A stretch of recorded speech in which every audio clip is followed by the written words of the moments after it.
All right, welcome to the Matchmaker with Letisha Underwood.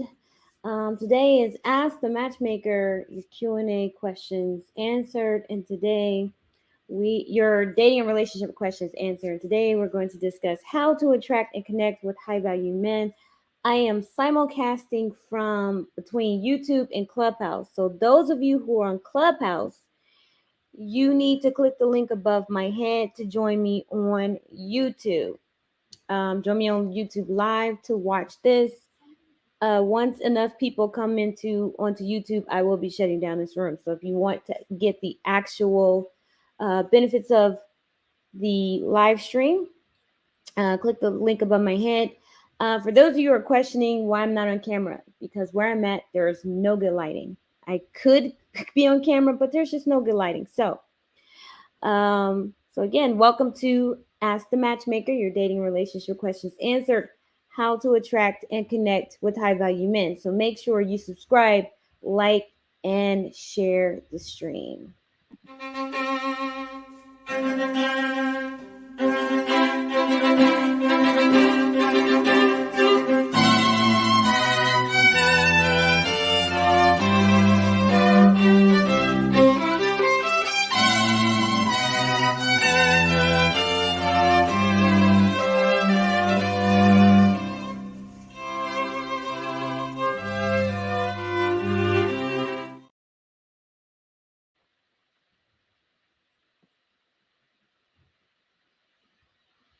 All right. Okay, I have some very special guests joining me shortly. So when they join the stage, I will bring them in.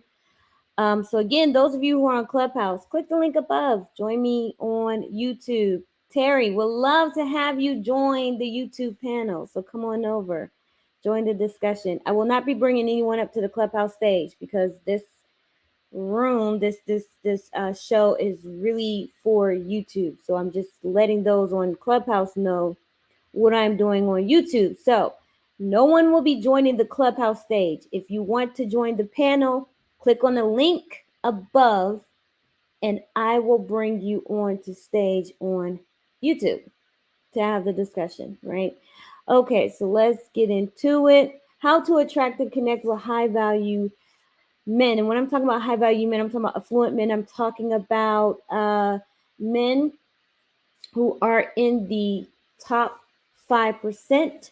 That puts you at approximately $240,000 a year. Okay, so if you've been following me for a while, you already know that pretty much what it takes to attract high value affluent men, high value affluent men.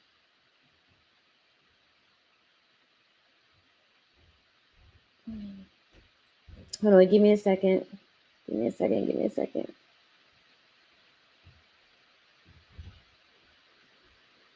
Okay.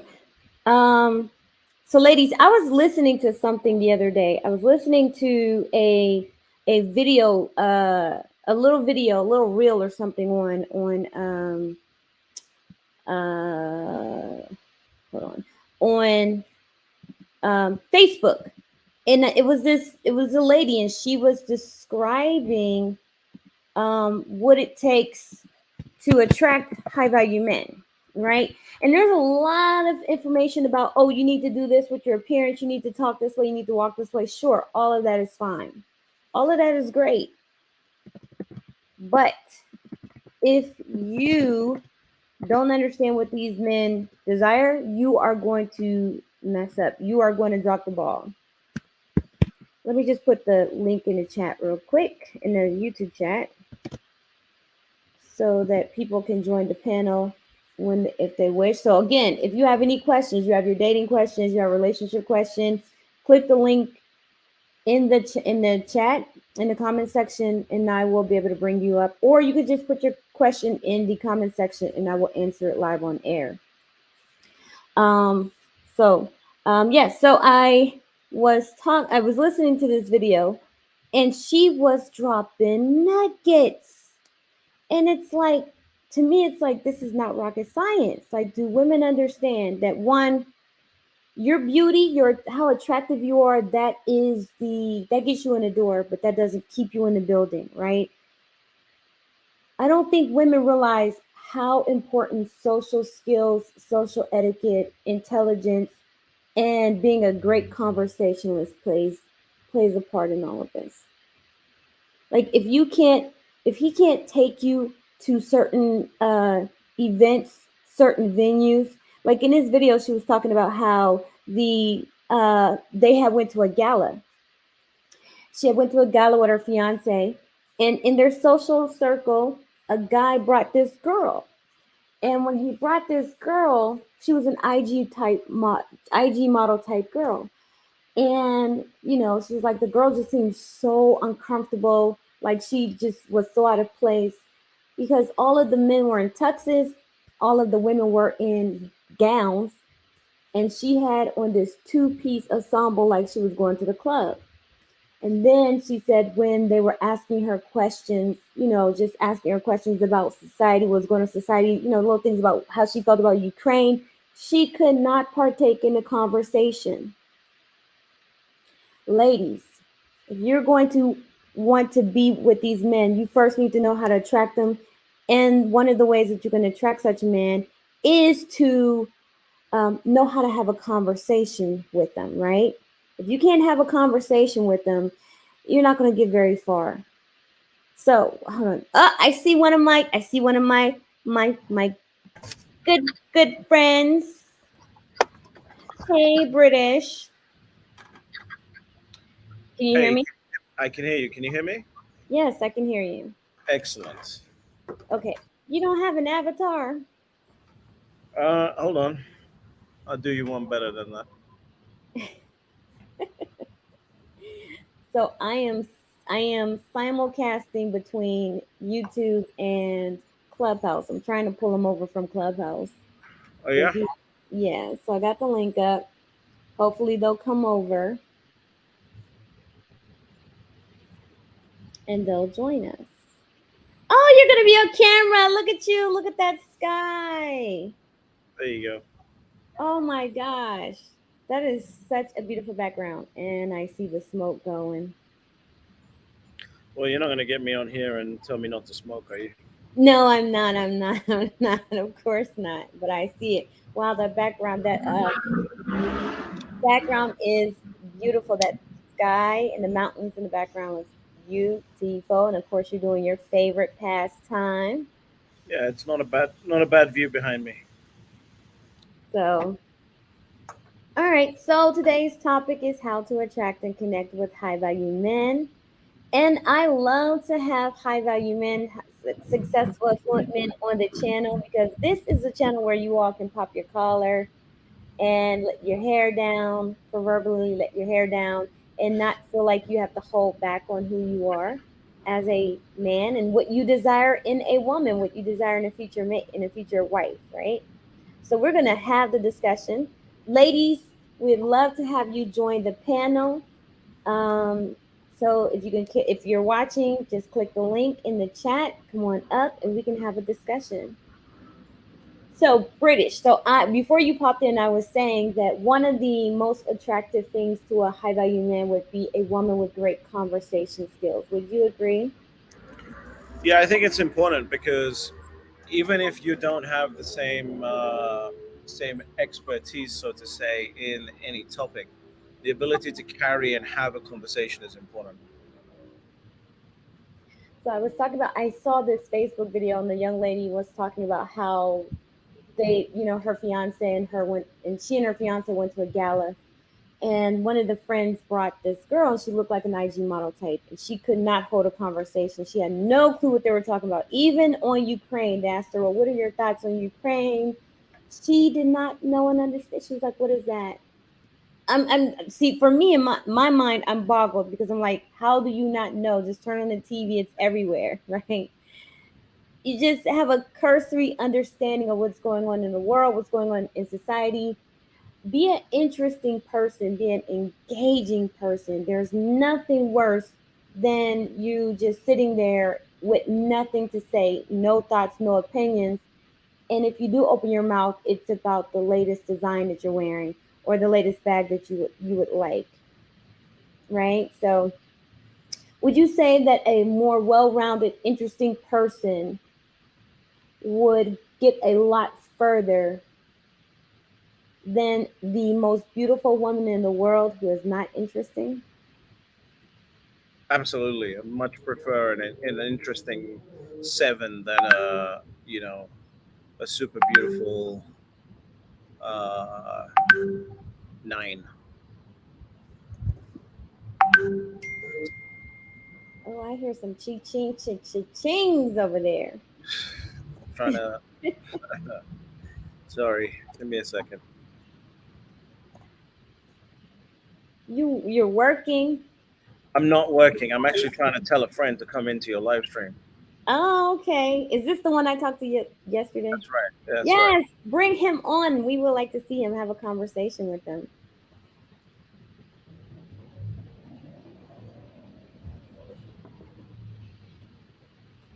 All right, so ladies, again, I see you. Treasure, Leighton, Andrea, come over to YouTube. You don't have to cam up, ladies. I'm not asking you to cam up, but hey, you can come over and join us on YouTube and have a conversation because I will shut Clubhouse down in a second. So once the room, I have someone else coming onto the panel as well. So once the room starts to increase, like the panel starts to get big, I will shut Clubhouse down. So you don't want to miss out on this conversation. So again, click the link up top in Clubhouse. If you're listening to me on Clubhouse, click the link up top and come over and join us on YouTube. And plus, you get the pleasure of watching me smoke a cigar. Yes, you get to see British and his beautiful view in the background. And he's engaging in his favorite hobby, which is smoking a cigar. What type of cigar is that again? This particular cigar is not a Cuban. This is a Honduran brand, but it's made from the old school leaves that Cuban cigars back in the 1960s and 70s used to be made from. So I'm normally a Cuban cigar smoker, but this is a pleasurable smoke. See, and ladies, it's great that you don't even have to know a lot about cigars, but you do need to have a curiosity as to what his interests and hobbies are, and knowing that British has a hobby for smoking great cigars. Simply ask them what type of cigar is that. They love talking about themselves. They love talking about their hobbies and their interests. So all you have to do is just ask the right questions. Just ask a question. I agree. Just ask the question. Just ask the question. Okay. All right. Again, I put the link in the chat. So if you want to join the discussion, just go ahead and click on the link and I'll bring you up. All right. So being an interesting person, being a good communicator, conversationalist, um, having a great social circle, knowing knowing how to network. Would you say that networking is essential and vital to a relationship with a high value or affluent man? I think the ability to be pleasurable in conversation, in getting to know, in representing is important. I think that part's very important.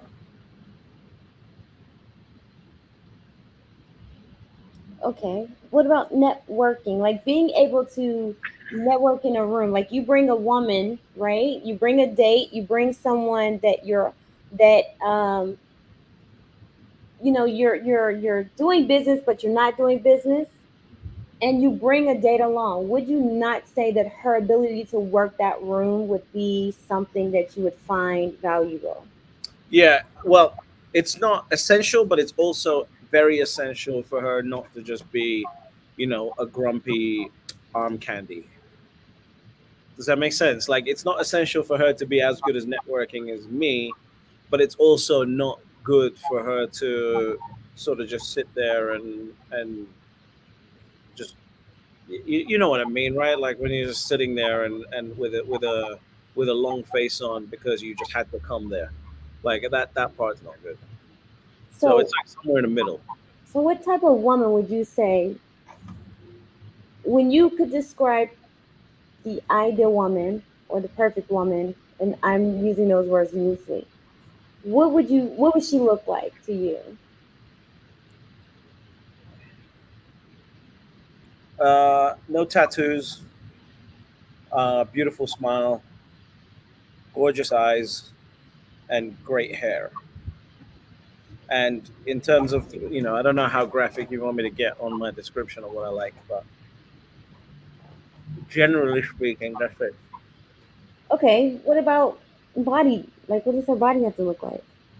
Well, I think that's everyone's own preference, right? Like, I don't think the worst thing I would want people to take is hear what I like in a woman, and then assume that every guy likes the same thing. Like, I think I've seen women, in the events that I've been to, all different types of shapes and sizes of women. Um, Definitely a woman that looks good, uh, but it doesn't have to be a supermodel. That's one thing that's, I think, overlooked in the discussion. Like, everyone thinks a woman needs to be a supermodel. That's not the case. Right. So you're saying as long as she looks good, she's pleasant, great conversationalist, great smile, you like great hair, Good energy. good Good energy. Okay. energy. Yeah, taking care of the room. Like, it just feels like, if I leave her in this room, she's not going to make me look stupid. So then intelligence is something that you would need then. Yeah, that's the one thing that I've never understood when guys say, men don't really care about intelligence. Like, absolutely, we care about intelligence. I care about intelligence anyway. Well, I think they say that men don't care about degrees for the most part.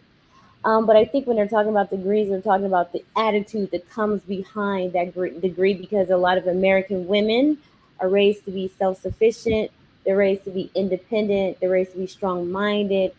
And then there's this stereotype that men have this innate nature to just oppress women. So when a woman is making it on her own, then sometimes she takes on a male brain depending on what she's doing, and so she starts to act like a man at times. And I think that's what men are saying that they don't want when they say they don't want the degree. But I think a lot now, a man who is a stupid man, a non-intelligent man, would say I don't want an intelligent woman, because I think then there's an insecurity there, right? It's like, well, I can't, what can I get from her? Like, she's going to know more than me. But I do think that intelligence is important because, one, if you're dating her, you're considering her for marriage, and she's going to be raising your children. She's going to be right there mostly with the children. And you want someone who is going to instill the values of education into the children, and a woman who is intelligent enough to know how to raise the children appropriately to be uh, good citizens of society. Yeah, I think that's extremely important. I think that's overlooked as well. It's well, not by my friends. It's not overlooked. Like, we will absolutely comment on a dumb woman. You will need short answers. I'm not used to this British. You Well, I mean, hey, listen, I, don't- I like you're giving all the answers before I say them. So I'm not really sure what else you want me to add. I want Clubhouse British. Listen, look, at the end of the day, if you are a woman that's pretty, that's going to get you in the door.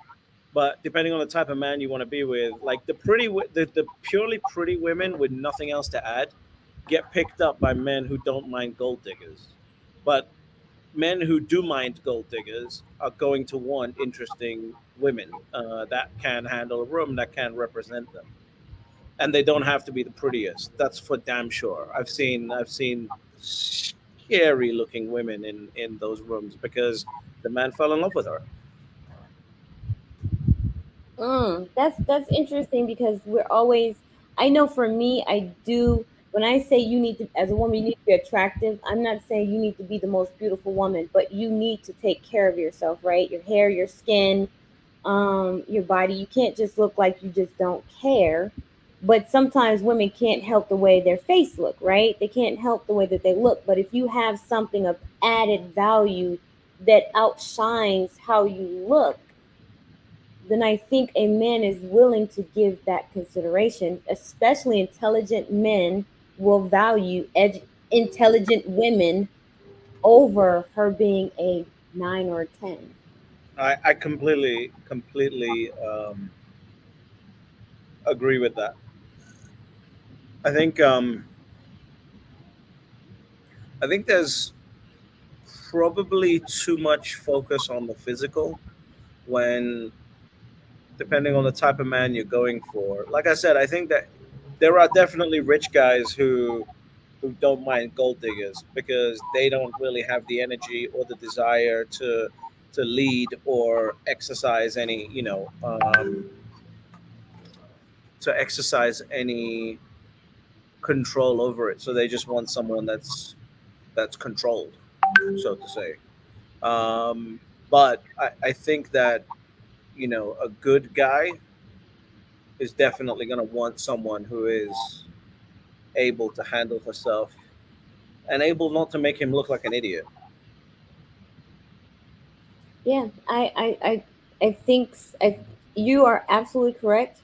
Um, Plus, just being able to have the conversations, right? Just being able to be out and about, be in your social circles. I remember when I was dating this guy, and oh my gosh, we were out on a yacht, and the one friend brought this girl, and all I can say was, man, she was like a bimbo. Like, she was very disagreeable.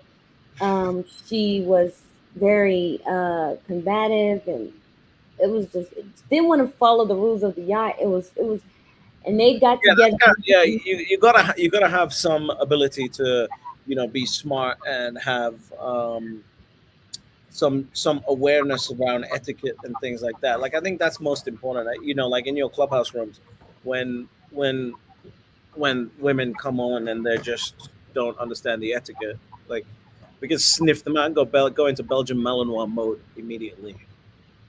Okay, you're gonna have to explain what that is. I know what it is, but a lot of people don't know what a Belgian Melamore is. Belgian Malinois is a dog that the special forces in the UK and the US use when they're going into missions because they're known as fur rockets.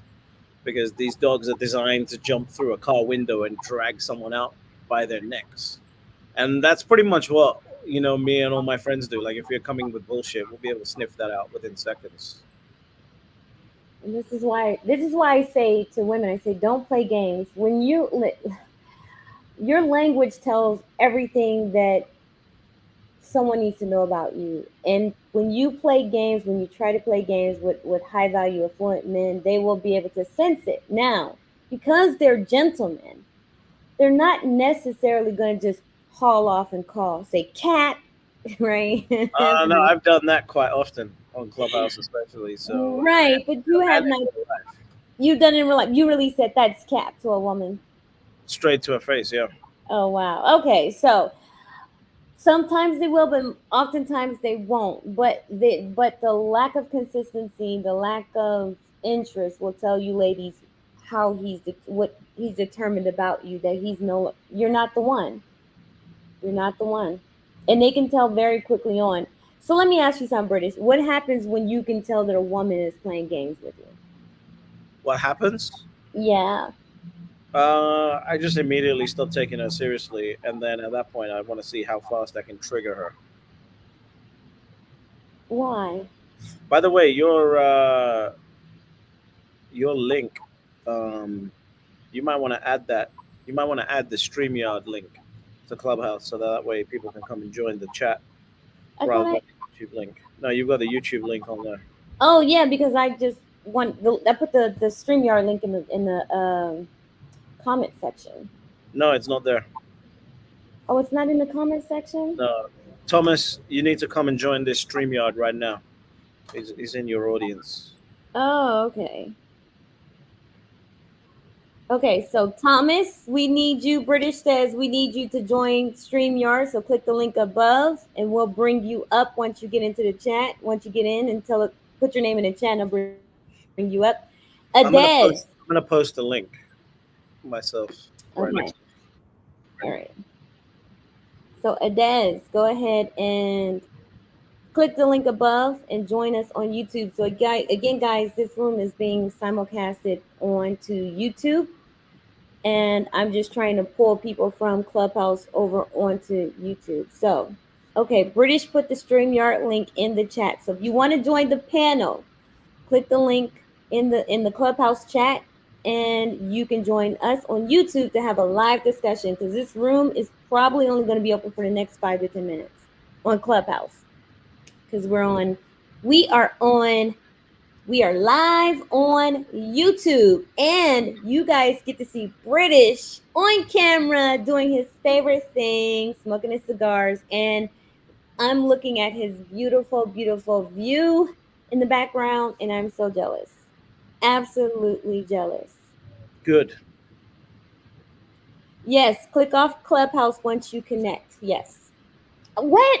Good that I'm jealous of your. Yep. That's all right. I'll be there soon.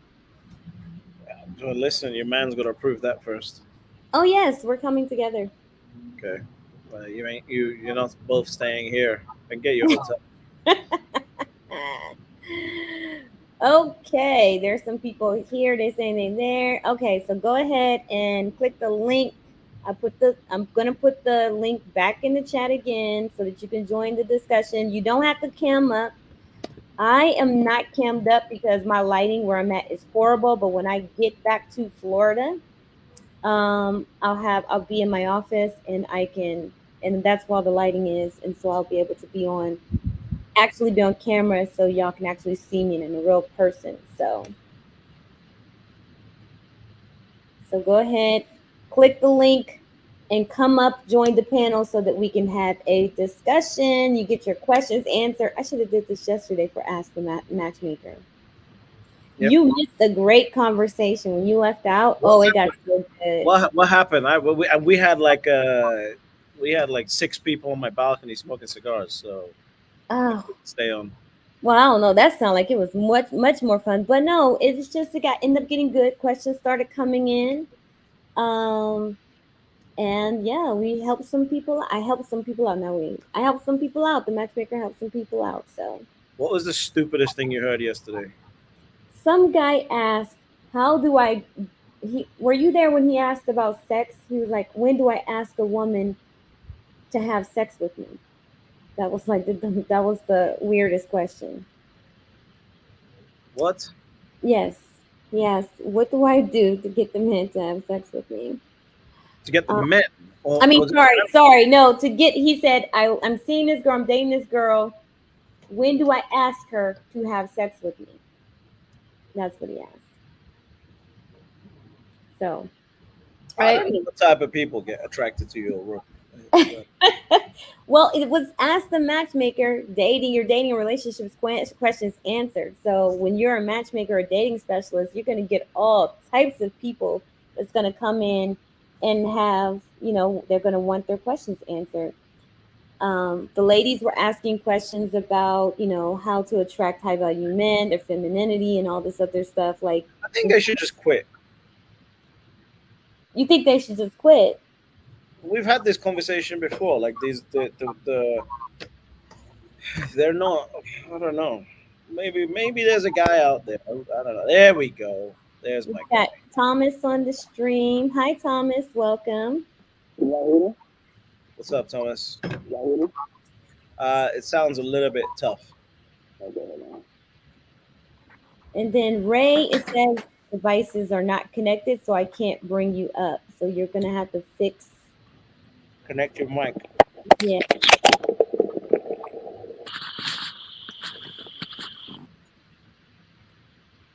So British, you're the only one to be on camera. It's like I'm gonna show y'all what I'm working with. I don't give a shit. I mean, I don't give a damn. I was gonna say, okay, we still have the same rules. No cussing. Oh, we lost Thomas. Now his device is not connected. He'll be back. Okay. So still the same rules apply. No cussing. Um, okay. Well, Ray says he's good just watching. Okay. Alrighty. Thomas is back. Okay. All right. Welcome, Thomas. So we're just having a conversation. Well, okay. All righty. What's going on in everybody's connection? Okay. So again, if you want to join the panel, click the link. StreamYard will only allow me to add so many people. So if you want to join the discussion, you better join quick. You better get on the panel uh, quick before the stage fills up, and then no one else can join. So ADJ, who's ADJ? These clubhouse names are not matching. Just add them on. Doesn't Okay. matter. No, so If they're naked, we can always take them out. oh my gosh. So ADJ, click the link that I put in the chat, and you can come up to the panel. What's up, Thomas? Welcome back, Thomas. That, or is it still? Is the mic still fucked up? It's better. It's Much a better. little better. Is the mic still fucked up? Okay. It's Okay. we can still hear you, but it's like a little staticky a little bit. That's happening. Hold on. Which mic are you using, my friend? The phone mic, because I'm on my phone. Hold on. Try.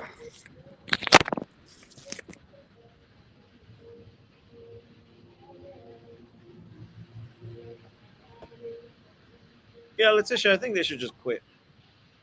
What? Why? Because I genuinely feel like a lot of them are just trying to figure out how to learn how to manipulate a man into wanting to be in a relationship with them. So, okay, when you say manipulating a man into being in a relationship, what exactly do you mean by that? Like they're trying to figure out what they need to say, how they need to be, etc., etc. It's like there's enough women that are just the way that we need them to be. So don't worry about it. Really? Because that's not what I'm hearing, especially in the manosphere. There's more. Yeah, well, the manosphere is an interesting segment of reality. Um, yeah, there's more than enough women. We just got to find them. That's the problem. We just got to find them. But I think the pendulum is swinging back again now. So I think there's going to be a sudden increase in supply. Well, of course, because the women trying to get themselves together. Yeah, that's a good thing. Like they're trying to improve. Like I think that's like yes, you're gonna have a mixture of women who are just trying to finesse, right? But that's always been the case. Those women always existed. Women who are just trying to go dig, those women always existed. But I think there is a solid crop of women out here who truly, truly desire to be in a committed relationship with a successful man. They just never knew how to achieve that goal before. So now you have all these channels popping up. So they're trying at least trying to learn. Now some of these channels are going to be very misleading, and I think that's going to be mostly what you're talking about. But I have hope. I do think that there's nothing wrong with a woman trying to improve herself in order to compete on the mating market. Listen, well, I think some of them are just way too past it. Yes, I agree because not everyone is going to be able to get qualified for a high value affluent man. So I agree with that. But There's not enough. There's not enough. There's not enough men. there's not enough men. So I mean, I think that So, just so instead of sitting there building your hopes up, right, and then thinking that you're going to get one, and then realizing there isn't enough, but then always, you know, always just being on the hunt for one, just quit. okay, Thomas, we gotta do a mic check for him. Thomas, are you there? Can you hear us? The funny thing is, we can hear Thomas now, but he can't hear us. We can hear him. I can't hear him. He's making noise. Oh, that was him. Okay, I thought that was your mic. Okay,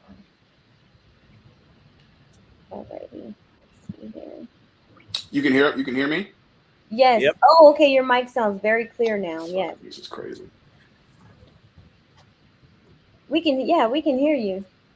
Oh, I He don't can't think hear us. you can We can hear hear us. That's wild. That's wild. You're saying my mic is great now, and I can't hear a word anybody's saying. This is wild. But he can hear us Okay, let me. say, but No, he, I'm typing. I'm typing it. oh, Yeah. oh, okay. I'm surprised there's no women on this. Ladies, come on up, have the conversation. Mamas, Okay, this Z. is what I'm going to do. I'm going to go in and out one more time and see if that corrects the issue. Cool. Hopefully, I that mean, corrects the issue. yeah. May May baby, come on up. Mama Zeke, come on up. Just click the link in the chat. Go ahead, come on up, ask these high value men some questions. British, don't scare them off. Tell them to give up. They don't want to give up. You better give up. They're not trying to give up. They want success. They want a high value man. Yep. Well, there's not enough. Sorry. So you're right, and there is not enough, and that's why having these conversations are essential to help women to get real about the reality of the mating market because there aren't enough men. So there's going to be very high competition for such men. Women have to have an understanding that it's not your train, it's not your ship to steer, it's not. Um, Okay, now I can hear you guys. My apologies. There yes, you okay, go. we can hear Yeah. you. Can you hear us now? Yes, I can hear you now. All Everything's good. right. So I just have one rule for this show, Yes, ma'am. this channel, and that is no cussing, please. Oh, my apologies. Thank you. Absolutely. Carry um, on. this is a space for the ladies and the No, it's gentlemen. Yes, it is. British. Yes. Okay. So, as I was telling British, so today we're discussing. So this is a Ask the Matchmaker, your dating and relationship questions answered. And today we're discussing how to attract and connect with high value men. Right. So since I have some esteemed gentlemen on the panel, I thought it'd be helpful that you guys could give some tips on what causes a woman, what makes you attracted to a woman, what causes your attraction for a woman. Thomas. You want me to go first, British, or do you want to jump on it? no. You got it. Okay. So the question is what attracts me to a woman in general? Yes. Um, her presence, her beauty, of course. Um, Another thing that attracts me to her beauty is her behavior when it comes to being within the confines of a relationship, not even necessarily the confines of a relationship, but also just the confines of being in a social environment. That's a big deal for me as well. Does she know how to behave? Does she know how to act, et cetera, et cetera? Um, these are just simple things, I guess, off the top of my head when it comes to just courting and besides being in an actual genuine relationship. These are some of the things that I look for personally. Okay. Thomas, are you married or no? I can't No, remember. No. no, Oh, so you're an eligible bachelor. perhaps. Perhaps. Okay. What about you, British? I'm not married. Okay, so what you're an eligible bachelor again. Another one, ladies. This ladies is why you need to get up here and you need to show off your conversation skills. So British, what are you attracted to in women? I'm attracted to energy. Like she's got to be extremely pleasant. I don't like bad attitudes. I think bad attitudes turn me off faster than anything. And then past that, I need a woman that understands that she is, regardless of where she's at right now, as far as her career or business or whatever else.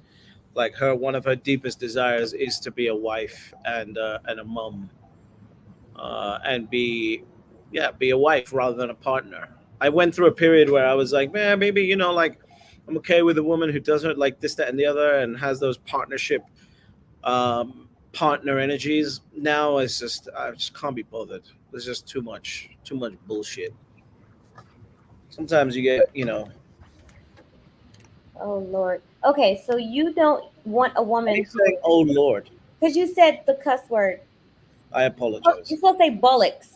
Isn't that what the British say? Well, bollocks is also a cuss word. So decide Oh. you just want non-American cuss words, because then we can do that. Thomas knows some Indonesian cuss words. I know some Spanish cuss words. So oh Jesus. there you go. Okay, we'll stick with rubbish then. How about that? All right, Right? You guys say rubbish? All right. What about Um, bloody? isn't bloody hell, mate. isn't that a cuss word though too? I mean, Yes, I everything can be guess. a cuss word. It just depends how you say it. Okay. All right. So you said that you're not a woman who comes with the energy of I'm looking to be my man's partner. I want a partner is a turn off for you. Yeah, she's got to be a wife, and that might they might blend the definitions a little bit, but yeah, like she's got to be clear that she wants to be a wife. And I think there was a part of me for a while that was afraid to admit that as well and just say that directly. And I've just got to the point where I don't care anymore. That's good. That's good of you because I always tell men, I said, look, you, in order for women to really truly know what you want, you have to be bold and audacious about it sometimes and state it. Because I tell women all the time, you need to be a wife before you even get married. Like a lot of women say, oh, I'm not doing any wifely things, I'm not doing wifely duties. But you expect that man to show up as a husband, right? Through his resources, his finances, his time, and his energy, especially through the courting phase. So, how are you showing him that you are a wife? And that's why a lot of women get stuck in where they're at as far as either you're going on dates and it doesn't progress to a relationship, or you might be in a relationship and it doesn't progress any further than that because he doesn't see that you're a wife. And you being a woman doesn't make you a wife. That's not what makes you a wife. You need to understand what a wife is. And unfortunately, especially here in America, I can't really speak for other cultures. Young girls are just not simply raised to be wives. They're raised to be mothers, and they're raised to be bosses, and they're raised to be employees, professionals, entrepreneurs, things like that. But they're not raised to be wives, and so they don't lead in the dating market with the quality of that of being a wife, unfortunately. Yeah, I mean, listen, look, if you don't want to show, I don't know about for Thomas, but if you don't want to show wifely skills during the dating phase, then you're not going to get the ring. Not my ring anyway. I'm just speaking from my personal experience. Well, I can second that. Again, I'm not looking for you to, jump out the window, but I am expecting to see subtle signs that you understand what it means to be a woman and a partner, and again, a wife when it comes to courting. So I do second that. So again, if you're coming off as someone that is just looking for to have a good time, then I'm going to reciprocate. We can have a good time, absolutely, but I'm not going to give you my last name. I feel like women have become a lot more nonchalant nowadays, and I hate that because I'm not nonchalant, right? Like I know that I can be intense and clear in desire, and when I'm faced with nonchalance, it's a big turn off for me. Give me an Do you example, know what I British. mean, Thomas? You Give know me an what I mean, example. right? Do you know what I mean, Thomas? I Like when think I think I do. I think I do. But I want to give. Tell me what. Elaborate a little bit more on what you're talking about. I think I know what you're like talking about. like if a woman in the early stages is not showing that she truly wants to be with you because she has seen something very very special about you, the I just take that as a personal insult, and it's just like this element of nonchalantness, like, oh, I don't care whether this happens or it doesn't happen, like it is what it is. Like I don't like that. That's not that I've never experienced or I've never seen in the good relationships for women to be like that. Like every wife that I've spoken to, a friend of mine, always said, like I wanted to be with him. There was no nonchalantness around it. Yeah, I think what happens, and again, maybe I'm speaking for myself here. I will notice a girl will come. I'll be dealing with a young lady, and she'll come off that way, and I think sometimes purposely because she doesn't want to seem thirsty. So she'll come off that she doesn't give a fuck about what I have to offer, and act like she's seen it before. But that's the Um, worst thing, though. That's the yes, worst yes, thing I agree. I because agree. if you act Hmm. like you've seen it before, I'm gonna Yeah. believe that you've seen it before, and now I've Uh created huh. a profile of you in my head, Exactly. right? It's so counterintuitive, but if you actually like are genuine and go, "I've never experienced this before," I'm actually gonna value that. Absolutely. And I've said this. I said this in a room before, and speaking to a couple of girls. And as men, again, I don't want to speak for British, but as a man, for me, I like to show women new experiences. I don't necessarily care to show women experiences that have already experienced them. It kind of takes out, and again, it's fun for me. I enjoy it. Me personally, I do. Again, I can't speak for all men. I can't even speak for British, but I like being able to give women new experiences. That's what I like to do. The worst thing I can imagine is walking into a restaurant that's a really good restaurant where either I know the place or they know me or whatever, and like she also knows everyone. Absolutely. You know what I mean? Like I don't know why that annoys me, but that annoys me. Yeah, I think you do know why. Unless Um, unless unless like her family is prominent and whatever else, that's different, right? Like if she's been going there since she was young and this, that, and the other, that's completely different. But when that's not the case, we all know what's going on, Thomas, right? Do we need to yes, spell it out for yes, exactly. And you're talking about certain establishments, correct? You're not talking about like going to the gym and knowing everybody. You're talking about going, like you say, you take her to a nice place and she knows everybody at this nice place. exactly? Yeah, You know what we mean, right, Letitia? absolutely, 100%. Letitia, you know what we mean by that? Okay, what exactly? Sorry. Listen, if you're not going to pay attention to us, why do we need to talk? I am. Listen. I'm trying to like. I got people reaching out to me, and I'm like trying Tell to. them to get on the live stream, or tell them to or tell them to forget it. That's what I'm like. I'm like about to shut down this clubhouse because it's too distracting. So No, just leave it on. Just leave it on and tell the losers to come on here. Stop being so shy and hiding behind your voice. cool. Um, Whoever. yeah. So come on, Andrea. Come over to YouTube. Treasure. Come over to YouTube, ladies. Come up. Join the discussion. Chipper, you are hilarious in the They might chat. not be able to access it. Let them know to make sure they click on British's link in the chat because the chat, at least when I try to click on it at the top of the Yeah, house, don't click the YouTube. yeah, I don't know why. yeah, Letitia, you need to change that link at the top. yeah.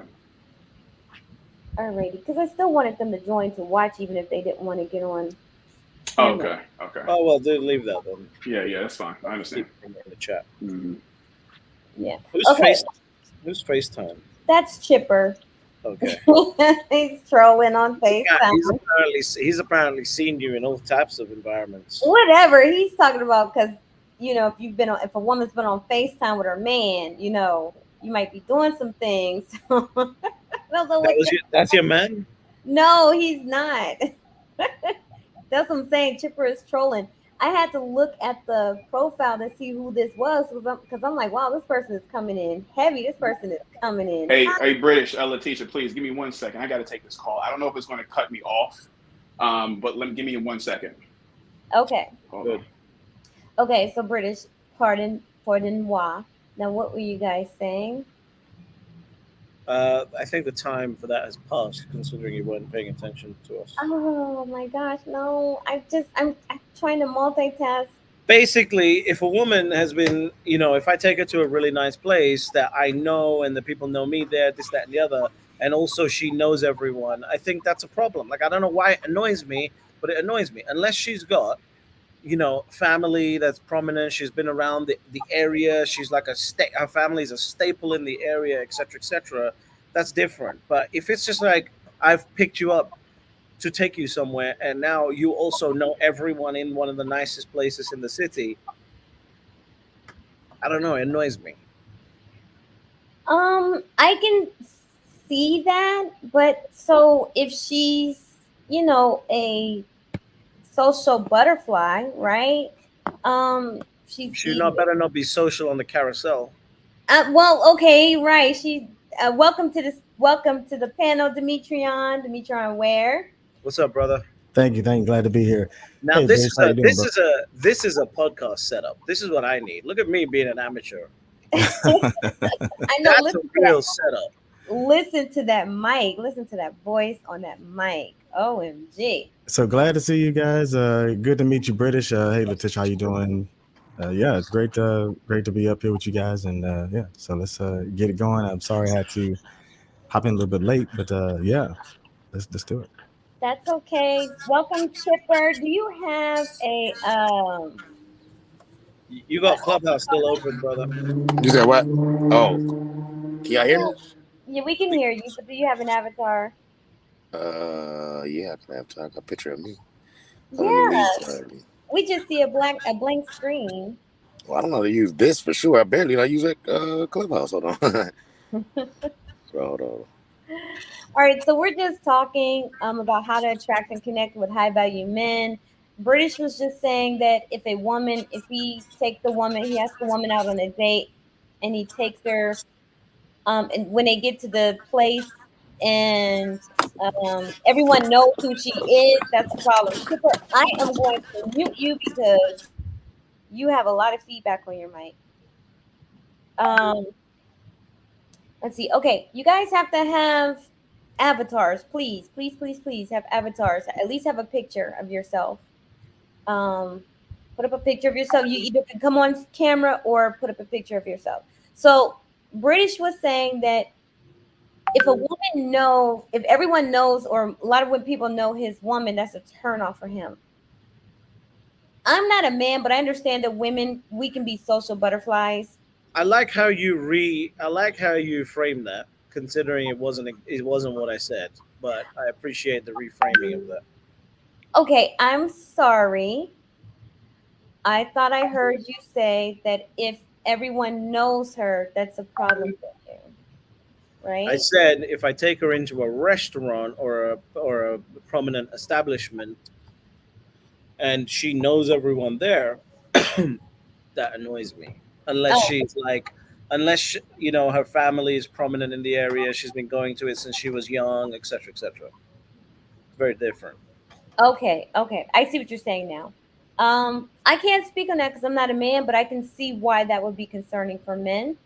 So I think I'm just going to let the other men speak on it and see what their thoughts are. Demetrion?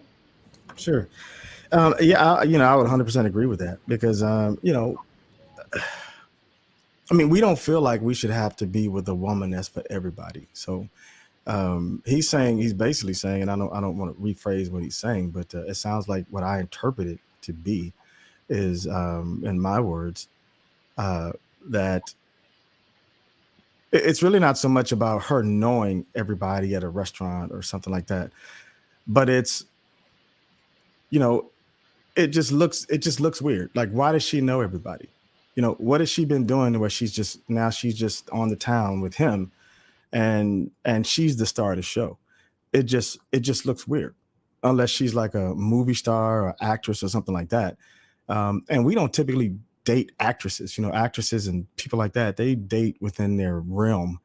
So it's because we make our money in a different. We don't make our money the way they do. They make their money in entertainment, and it's like Kevin Samuel said with these people in entertainment. They don't even look at them as high value. So football players, basketball players, track stars, those people they're not making their money how we do it. Like Jay-Z, those guys might have millions, but they're still not necessarily, it's not the same. Most high value men are self-made. We just want respect for that. And we're just not looking for a woman that where she's, I just don't want a woman. I just don't want a woman where she's the main course on the plate when I walk in the room. When I walk in the room, it's going to be a room that I'm doing business in or something like that. And she just needs to take a chill pill and sit tight. I like that. He said he doesn't want a woman who's going to be the main course on the menu when he walks in the room. Okay. Anybody else? Well, she's gonna be the main course. I just mean the main course for everybody else's plate. I mean, my damn plate is mine. So if Right. she's the main course, it's my main course. So I just want to make sure I correct you on that. It's like British had to correct you a minute ago. Make sure you get these words right. Right. You know, I just don't need her to be for everybody. If I could tell you like how to, you know, people in the hood For the say, I don't streets. want somebody that's for damn everybody. It's just simple as that. So if I walk in a restaurant, if she know everybody in the damn restaurant, she better not better act like she don't. And this is Oh, it. okay. See, this is why I want to have the conversation because I think so for us, it's like we're social butterflies. We like talking to people, we like engaging people. So it's nothing to us. But I think it is important for women to hear it from men how You're men, getting it wrong. right? You're getting it wrong, Letitia. It's not about being a social butterfly. You can do that. We're not going to expect you to sit in a corner by yourself. I'm talking about if we Exactly. walk in a restaurant and the restaurant's manager's name is Gustavo, and you're like, "Oh, Gustavo, how are you?" Blah, blah, blah. Exactly. And the barman's name is Alan, and you're like, "Alan, how's it going?" This, that, and the other. Like that's the problem. It's not about not like when put you in the table, you sit in the corner by yourself. That's not what any That of is us are saying. that No, is no, no, no, exactly no. true. That's not what I'm saying. But I'm saying for us women, right? We don't see it how you guys see it. So I'm giving it to you from the woman's perspective. I'm saying I think it's great that we're able to hear how the men think. I think that is very important because we're not thinking like that. We're just thinking, oh, yeah, I've been here before. The type of person I am, I like to know who I'm dealing with. I like to know the waiter, the wait staffs. I want to meet the owner or the head chef, get to know his name so that I can build that connection That's because fine. That's fine. After I introduce you to them, Yeah, yeah, because I'm not trying to hear all of that. I mean, if you're trying to meet everybody in the damn restaurant, you need to just damn be with them. Because I'm not trying to be with a woman that's talking to everybody in the damn restaurant. What the hell is Letitia? What are you talking about? I mean, no, no, Letitia, I'm I not. mean, why Letitia's does a man want to be with a woman that's trying to meet Gustavo in the back of the damn restaurant? I don't want to be with a yeah. woman that's trying to meet every damn body in the restaurant. Period. And I don't have to be Letitia's because the giving woman you that I'm going to be false with, hope. she's going to be thinking about me. She's not going to be in the back trying to damn talk to the waiter. He's the damn help. She's not going to be in the back talking about the person that's going to cook my meal. What the hell are you talking about? Okay, That makes no sense. let me try this again because he said when we walk in, she knows everybody. So the reason why she knows everybody is because she's been there before and she's probably been there several times. And as women, we are talkative, we are social, so we will talk to the wait staff, we will talk to the owner, we'll talk to the chef, especially if she's attractive, right? So what I'm saying is when she walks in with you, she's not thinking that she needs to hold back all of that information. She's just doing what she No, normally no, but again, that's manipulation, right? Because then what you're saying is, if if you know them, pretend like you don't. I'm not saying that. I just don't like women that know people because they've been there on other dates with other guys to the same places. Like you That's really what you need me got to to say. spell You this got to out. say that. Yeah, you It really need sounds me like to spell Letitia, it this sounds out. like Letitia, you the high value man in the room because British keep telling you what the deal is, and he told you 4 times, and you trying to tell him what the deal is, and I told you the exact same thing that I feel know. what he's saying. He's exactly right, and you're interrupting me. And he told you 2 times. So now, do we need to get other high value men on the stage? Because right now you're trying to tell us how women are. We don't give a damn about that. He's Okay, trying to Give tell a you shit. how it is for high value men. If it matters how women are, then we on the wrong stage. You need to get some women up here and talk to them and talk about how women are. But right now we're talking to high value men. So in terms of respect for British, he said what he said, and I 100% agree. 100%. I don't care if you've been there 50 times. And if you've been there 50 times, I probably don't want to be with you anyway. okay, let me try That's this the point. again. No, hold on. What he just said is important. If you've been there a lot, then you're probably not the woman I'm looking for, subject to how you've been there. If you've been there because you've been going to that place with your parents every Saturday because that's where you guys go for a family meal and you're a part of that culture and class and everything else, that's fine. That's not a problem. But if you go there and that's because in the last year you've been on 14 dates, and those 14 dates were in that place because that's the most prominent establishment there, and you know everyone because you've been on the carousel, don't want to know like that. That's what I'm talking about. But I don't know. Letitia's not getting it. It's No, okay. okay. The point is that I think there's a miscommunication because you're thinking I'm saying something that I'm not. I'm speaking to the women who are listening because this is a channel for women on how to attract, date, and marry a high value man. You said something that was very pertinent that I don't think a lot of women realize that is important. And so I'm saying to the women that I'm saying to you that no, what you're saying is very valid. It's very important for women to understand. And we, because our brains don't work like your brains do. And so we're just thinking, oh, we're just doing what we're doing and not thinking anything of it. So I'm not saying anything about how the men should operate or how they shouldn't operate or how, well, or just excusing the women. Actually talking to women. I'm not talking to the men on the panel. I'm not talking to any of you who said it. I'm trying to have a conversation with the women so they can understand what it is that you what you guys are doing, because I know that women are going to immediately go to, oh, I was just being nice. But men don't care about you just being nice or But just being you're missing the point again. It's the real what we're trying to answer here is, why do you know those people, right? Not that you're just being nice. Why? Because when you say I'm just being nice, what you're actually telling women, and this is how they'll receive it, is if you know the people, just pretend like you don't.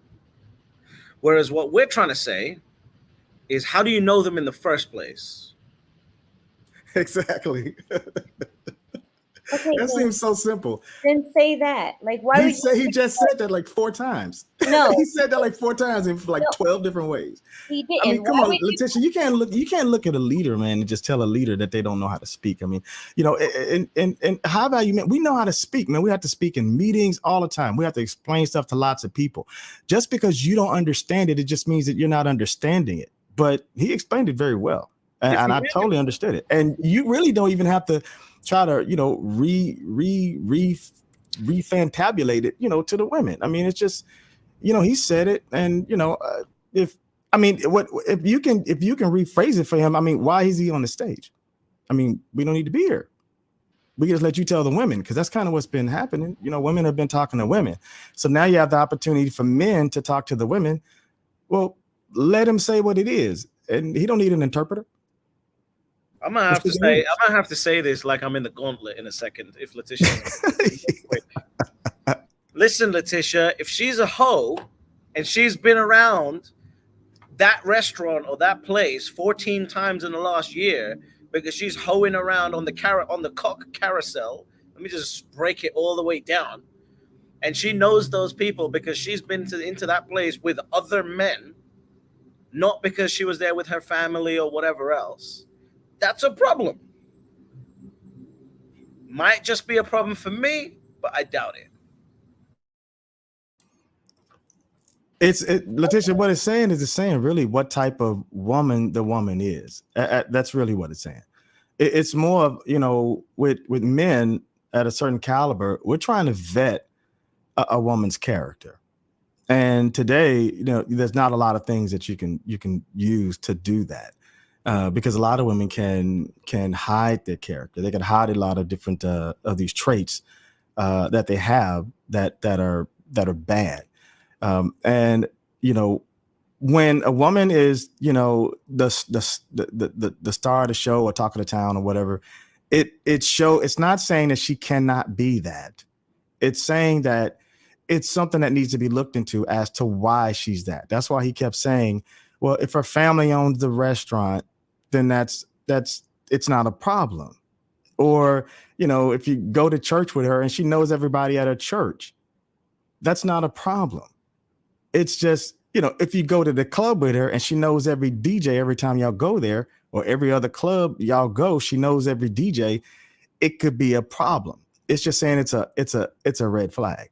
But now what you're saying is, well, I like to get to know the different people at these different restaurants or whatever. And that's That's still not really a problem, but it As goes long to as it's motive. because of me. Does that make sense? Like, Exactly, goes to motive. So that's really what's going on here. It's about the person's motive, because at this level, Letisha, we're talking about character.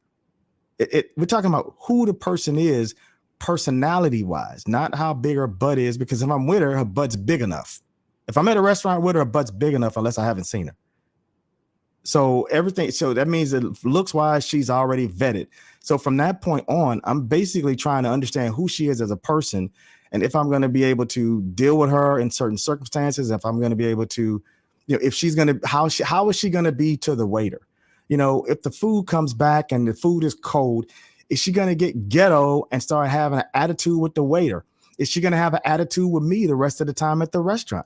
I mean, it's these things that a man he's looking to try to see how she handles circumstances and situations. And that's really what it's about. And basically, when you see a woman that basically knows everybody already, it already kind of, it's a telltale sign to a lot of other things. It's like um, it's basically an entry level into a lot more things that you don't want any part of. It's simple as that. Understandable. I don't understand why you guys think I didn't get that, but welcome to the stage, Santiago, and welcome to AD. AD, you came over from Clubhouse. Yeah, I did. Oh, it's okay. It's a Daza. Is it a Daza? Yes, I did that. A Daza. Okay. Santiago came over from Clubhouse. Santiago, do you have an avatar that you can post so we can see you? I don't, but I'll grab one. Give me a moment. All right, thank you. All right, so we can get back into the discussion.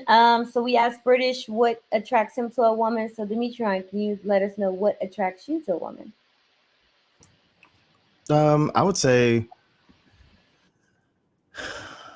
the woman I've been most attracted to most recently, the thing that attracted to me to her the most, actually, when she was on your stage, um, she, it's how she handled circumstances. And I saw how she handled a particular circumstance. And then based on that, she handled it without being combative. And from there, I just said, okay, you know what? I need to look at her a little bit more. So I watched her on a few more stages and a few more rooms. And I just watched the rooms that she would go into.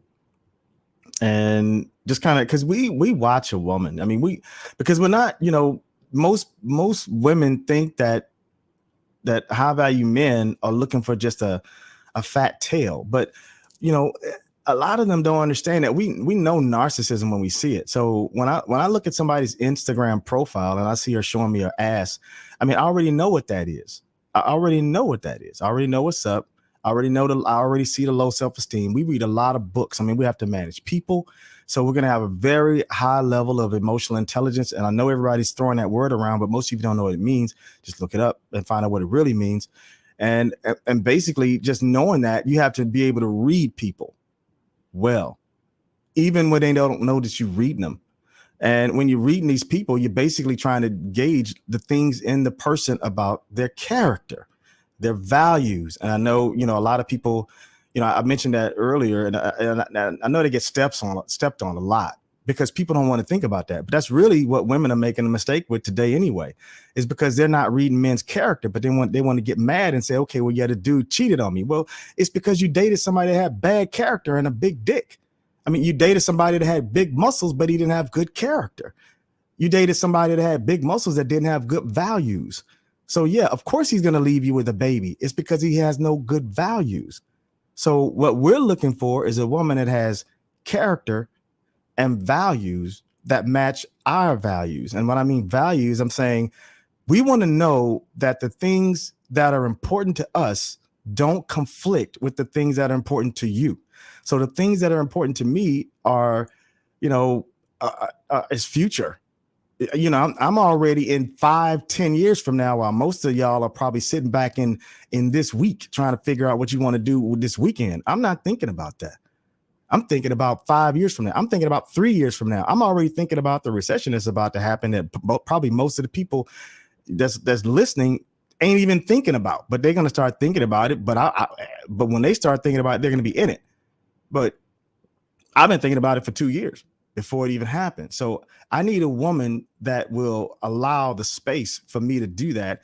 And then when I do that, I need her to be willing to follow my lead so that I can do what I'm doing and figure out things, make deals when I'm doing that.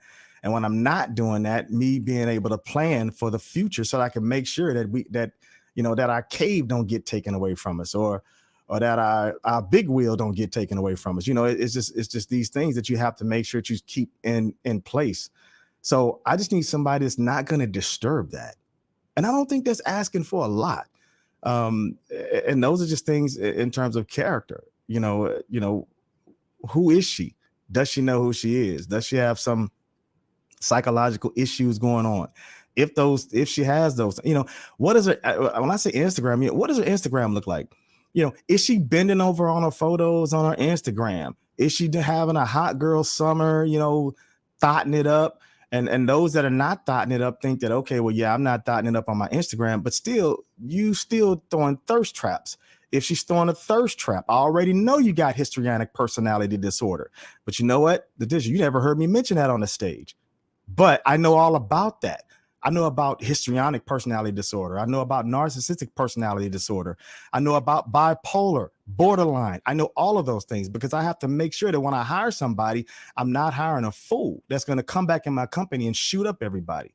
These are the things that we have to think about in terms of who we date and who we do with anything. When we do deals with people, it's across the board. We're always looking at character. We look at character when in terms of who we deal with in business. It's everything. So we're always scanning the room, trying to figure out what's best and making sure that things are always going to be stable and somebody that we bring into our life is not going to bring about a problem. All right. Santiago, what about you? What attracts you to a woman?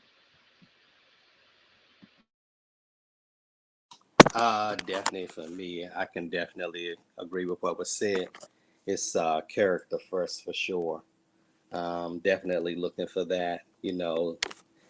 The other things are definitely a bonus, but the character is what I value the most, because everything else is going to fade and, it can change, but character will last, and that's what I saw out of, you know, the women like my grandmother.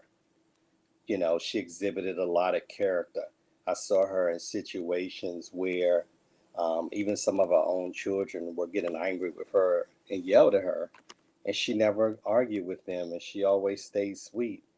And I learned then, about the love of a woman and the character of a woman, and had a great relationship with my grandmother. She set a very high standard, and that's what I value most is character.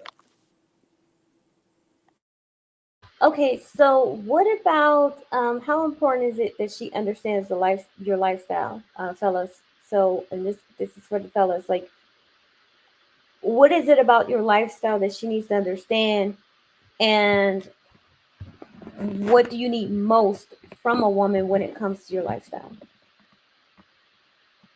I need most her to be supportive, to be on board with the vision that I have for the family, and the goals that I have for the family, and hopefully I would find that out long before, and she would be on board, and she would trust me and trust my heart and trust me the decisions that I make, that I have the best interests of the family at heart, because that's how I would be making the decisions. Is this decision that I'm going to make, how does it impact her and the family? So I would definitely want someone to be not combative, but to be supportive to me and understanding. If she didn't understand or didn't agree, have a conversation with me, and definitely not try to manipulate me or trick me in anything, but just to be a teammate and know that, hey, we're on the same team, we got the same goal. Let's work together, and if we do, we can accomplish great things. All righty, Demetria, what about you? Yeah, could you restate the question? What is it about your lifestyle that a woman needs to understand? Like, what value could she add, and what value can she add to your lifestyle, and what do you need from her when it comes to understanding your lifestyle? When you say lifestyle, what are you speaking of exactly? Are Um, you speaking of like going out on the town type stuff, or are you speaking of like my lifestyle in terms of my life? your life. I think that she would need to understand that my life is busy, and but it's not so busy that it won't that she won't have a part of it. She would need to understand that my lifestyle has a considerable amount of stress to it, and a lot of that she's never going to see. She would need to understand that that things would be happening, and I'm not necessarily going to go to her and say, hey, I'm going to sell my company, or I'm going to do this, or I'm going to do that. You know, she's going to have to just kind of understand that there's going to be moves made to make sure that she's okay at all times, and that she's always going to be safe. And I'm always thinking about the the total, everything, her, me, kids, everyone. I'm her mom, whoever. I'm going to be thinking about everyone and trying to make sure that the nest is able to take care of everyone, not just me. To where women, they don't really think that way. They think of, okay, well, I got to take care of me and my kids. But from a man standpoint, especially high value men, we think about the whole picture, and we're always making sure that we try to maintain that. So my lifestyle is that. A lot of people think that our lifestyle is sitting on a golf course, hitting golf balls, or sitting on the, because if you're sitting, I mean, unless you're sitting on the golf course hitting golf balls and you're making money while you're doing it, okay, well, that's fine. But that's really not the crux of it. People see um, that that part of the lifestyle, like us traveling to different countries or whatever, those are not things that happen every day. We're not sitting around, trying to book flights to your next vacation. If we're booking a flight and we go somewhere to United Arab Emirates, we're basically trying to do some type of deal there, and we're saying, okay, well, babe, I'm going to be, I'm going to be in the Middle East. I could go ahead. Let's go ahead and take you there while I'm there. So it just kind of, we try to do things in a package deal and get multiple things done at the same time. So that's really, I think that the biggest thing about the lifestyle is to know that the lifestyle that you see on TV is TV, but the lifestyle that it is in real life is real life, and they're not always the same. It's not always the way it looks on TV, because we're busy. We're not golfing. We're busy. We're not at a gala where you can go and dance and be at a ball and wear a ballroom dress. That's just not happening all the time. There's times that happens, and there's times that we have to do those things, and there's times that you'll have to meet the mayor, but we're not going around meeting the mayor every week unless we're in politics or doing some deals like that, or in those type businesses.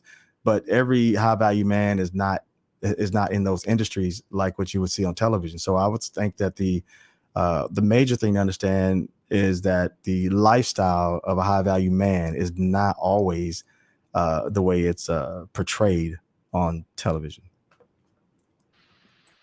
All right, welcome to the panel discussion, Liz. So glad to see you. Hi. Listen, you already have some admirers in the chat, Liz. This is my first time on. Wait, I have to. Okay, I'm gonna look in the chat. Yeah, this is your first time. Actually, I think this is my first time having this many people on my panel discussion. I think the only person I've had on my channel so far that's on this panel is Demetria. We did a uh, live stream a couple of weeks ago. So British, I asked Santiago and I asked Demetrion about what does a woman need to understand about your lifestyle, what do you need from her in that regard, and how what type of value can she add. I think they did a good job answering it. Like at the end of the day, a lot of people think that the high quote unquote high value lifestyle is flying around on private jets and this, that, and the other all day. It's just not that. You know, I always like to remind, especially the women that I care about a lot, which is like my cousins and this, that, and the other. Like at the end of the day, the way the world is going, just being married is a privilege. Just actually having a ring on your finger and being a wife is a privilege. Um, and if like at the end of the day, your job is to be a wife, so that he can perform and I can perform in the way that I need to perform in order to get the results that I want to get to. Unfortunately, or fortunately, men perform best when we are one track minded. When we are relentlessly focused on one thing, that's when we perform the best. And beautifully, in counterbalance, women can focus on many different things, make many different things beautiful. Uh, and that's what I need you to do. I need you to basically, while I'm moving in this direction, everything around me should be beautiful while we move in that direction. And that's really the role that I need a woman to play. All right, Liz, do you have any thoughts on what you've been hearing so far? I think it's so awesome that we can like see each other. Um, you know, I'm sorry. Can you guys hear me okay? I'm not sure about this. This is my first time. I want to make sure. Yes, we can hear you fine. Yeah. You. Um, I don't disagree with anything. I feel like from a very young age, it was definitely something instilled in me that like um, part of being a woman, part of being a human person was like finding your mate. And as a woman, that meant me being a wife to my husband, to a husband, and other things were secondary. So my ideas, my beliefs are in alignment with what I've heard thus far.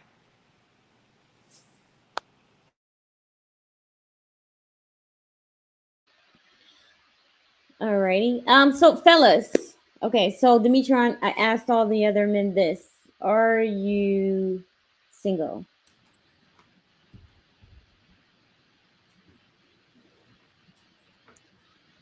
It's complicated. Okay, but you're not married though, right? No. Okay. Santiago, are you married? By the way, you know what that means when he says it's complicated as a man? It means she ain't behaving. That's what that means.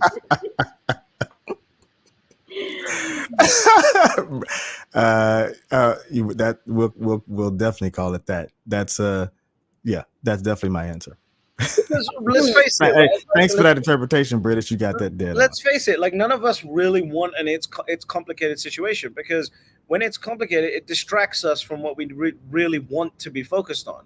So the best thing that a woman can do is just fit in, and then we're just gonna be the most loyal people on earth, because that's what we do. Because we don't have the time to put up with all the other drama. It's only guys that are not doing anything that have the time to put up with the other drama. So if you just fit in, like it's gonna be hard to get rid of me. You nailed it when you say that it's just the guys that, basically the only guys that can put up with that drama are the guys that work for me in my warehouse.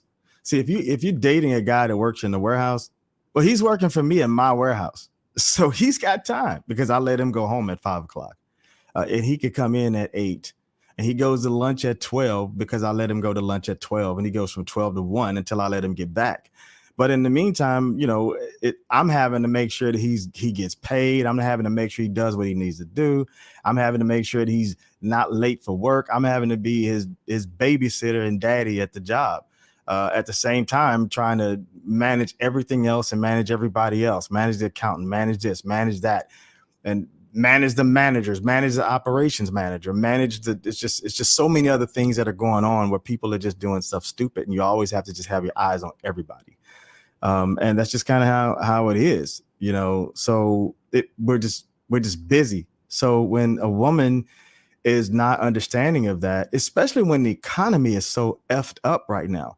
I mean, I don't even think most people even know and or care. Like Amazon might be done. Like y'all don't even know it. Y'all don't even know it. So you just hearing that for the first time right now. Amazon might be done. They're getting crushed.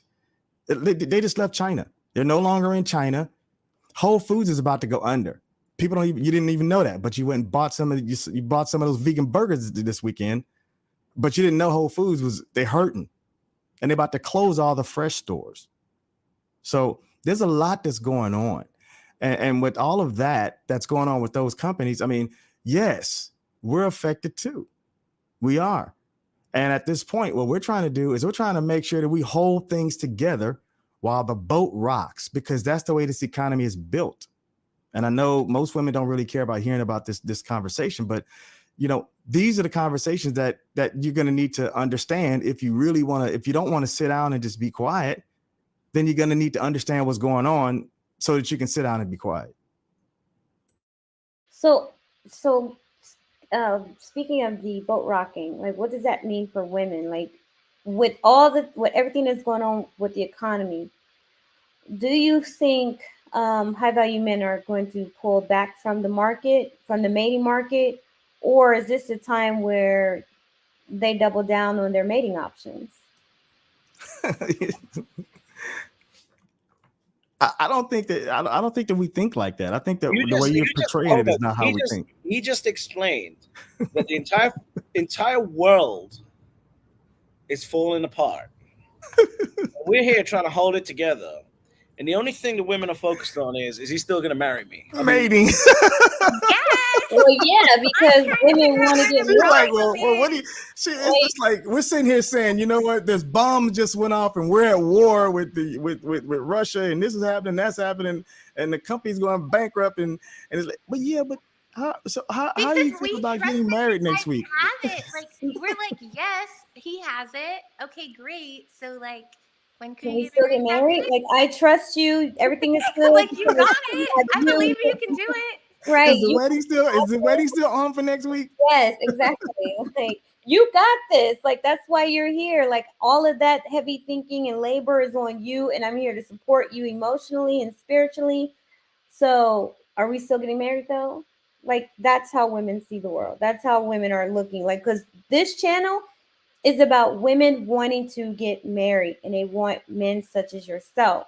So they're gonna want to know, okay, Yeah, do I need I'm glad you cleared that up. I mean, that kind of helps with that perspective, to kind of just hear from that angle, to say, okay, well, yeah, we see that you guys are doing what you're doing, and we see that you slaying lions, slaying dragons and bears. And okay, so I know you slayed a bear today, but after you finish slaying that bear next week, or is the wedge still on? It's like, okay, I can get that. So yeah, the women are like, so are women gonna have to put a pause on dating while the world is falling apart? Um, or should they put their best dancing shoes on and go to the ball and see if they can find, attract the biggest suitor?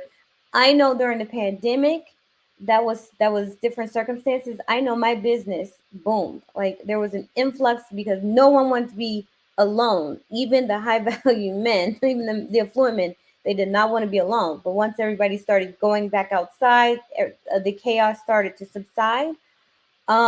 People started to get complacent or comfortable with being single again. So I'm wondering if that's the same thing that's going to happen. And the ladies are like, listen, y'all are the lions, y'all the tigers out here.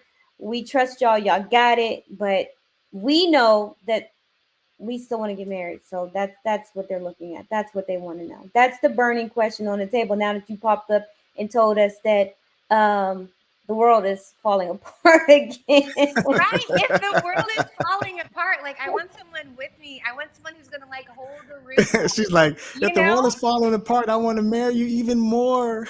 Yeah, it's like Armageddon. Hello, like okay, the world's Right, You right. might not But have. Right. You might doesn't not that have. make sense? Because No, like yeah, it there, makes sense, but you might not have a man to marry. That's the existential potential risk of this economy right now. You might not have a man to marry. Like I don't think women really understand. You think the competition right now is bad?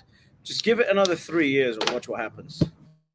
but it's the same That thing. is Like true. whenever we go to war, like right, there's lots and lots of marriages. The rate of marriages and pregnancies, births increases substantially whenever there's a war. I feel like that goes the same for detrimental financial circumstances, like lots of marriages, because people are like, I need to survive. I need they need, I guess, a stable foundation, and many women, myself included, find that in a man.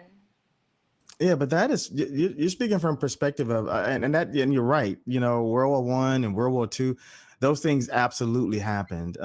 And uh, you know, keeping that perspective in mind, most of those men that got married were men that were, you know, they were laborers. They were men that were in the war. Men like that. So it's a different class of society that was getting married, and it was even a different class of society of the men that were actually going to war. Most of those men were from lower class and laboring classes. So And at the time there was no middle class, back in the 40s, 50s, 60s, in the 70s there started to become a middle class. And now we have a middle class that's being the middle class today is being pushed down into the lower class. Most people don't know that. So now everyone that was making, 50, 60, $70,000 a year is being pushed down levels. And then the people that was making 30, 40, 50 thousand a year, they're pushed down into the lower class, which is what's happening. And then everything, the cost of everything else is going up. So granted, yeah, there's going to be men that are making $50,000 a year. He's going to want to hurry up and get married to you because he's going to try to say, yeah, I need your income and I need you to be my mommy. But at our level, we're looking at different problems. And it's not like, I need somebody to help me with my job or help me if I lose my job, because I don't have a job. I don't have a job. I employ people, they have jobs. So it's just a totally different perspective when you're employing the people rather than the perspective of when you have a job. So the guy that has a job, yeah, he's going to marry you, but there's not that many high value men that have jobs that are looking to say, okay, I want to get married because the economy is down. It's just a totally different perspective. I'm not going to get married because the economy is down. I'm going to get married because I want to get married, but it's not going to have anything to do with the economy.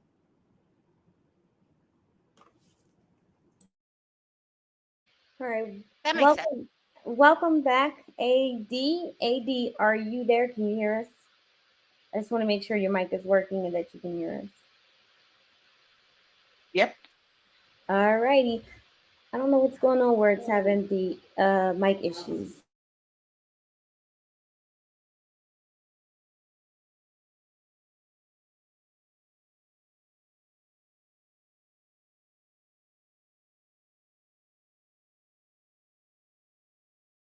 I had to literally go and make some popcorn for this conversation.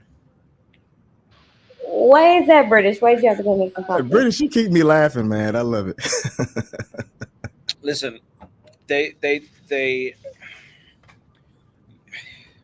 good thing is that the market is going to heal, right? Markets go through boom and bust cycles, and and we're about to go through a bust cycle for the amount of women that want to be married to a wealthy guy. Because at some point they're getting old. Letitia only attracts old women to her rooms anyway, right? Like it's never anyone who's like in the age range that actually men are actually looking for. What age range is that, British? Tell them. Come on, you know what the age range is? It's like 20 to 32, right? Right? Like Exactly. that's the age range that At men. 30, at 32, at 32, she's getting a little old. She's getting old. getting old, and 20, she's 20 to 20's 20 probably to too 30. young. She's able to be trained to she ain't been knocked down by a bunch of dudes. She ain't had all this drama in her life. She ain't had a bunch of she not a bag lady like Erica Badu was singing about and became one herself. I mean, it's all of that drama. We just don't have time for it. And the thing is this: the high value men that make it through this next economy are gonna be even more highly valuable. The And gap that's what keeps people don't widening. understand. Go ahead. The gap keeps widening. Exactly. It's gonna get worse because they're gonna push right now, they're about to push all you guys 60, 70, 80, 90, $100,000 guys. They're gonna push them down, and those guys are gonna be worth 50, but Yep. they're still gonna be making 100, but his money is only worth 50. He's got a pay cut without having to get a pay cut. Like I gave all my employees a raise, but they're able to buy the same amount. It's crazy. And it's going to stay like that. They're just trying to make you think it's not. Yep. But that's what's going to happen. And it's basically, pulling the wool over your eyes. British, you got it. No, you're absolutely right. Like at the end of the day, the guys who are already rich and their own assets are just going to get incredibly wealthier.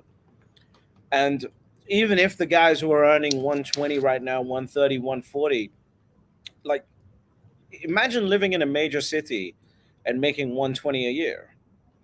Like it just doesn't make any sense.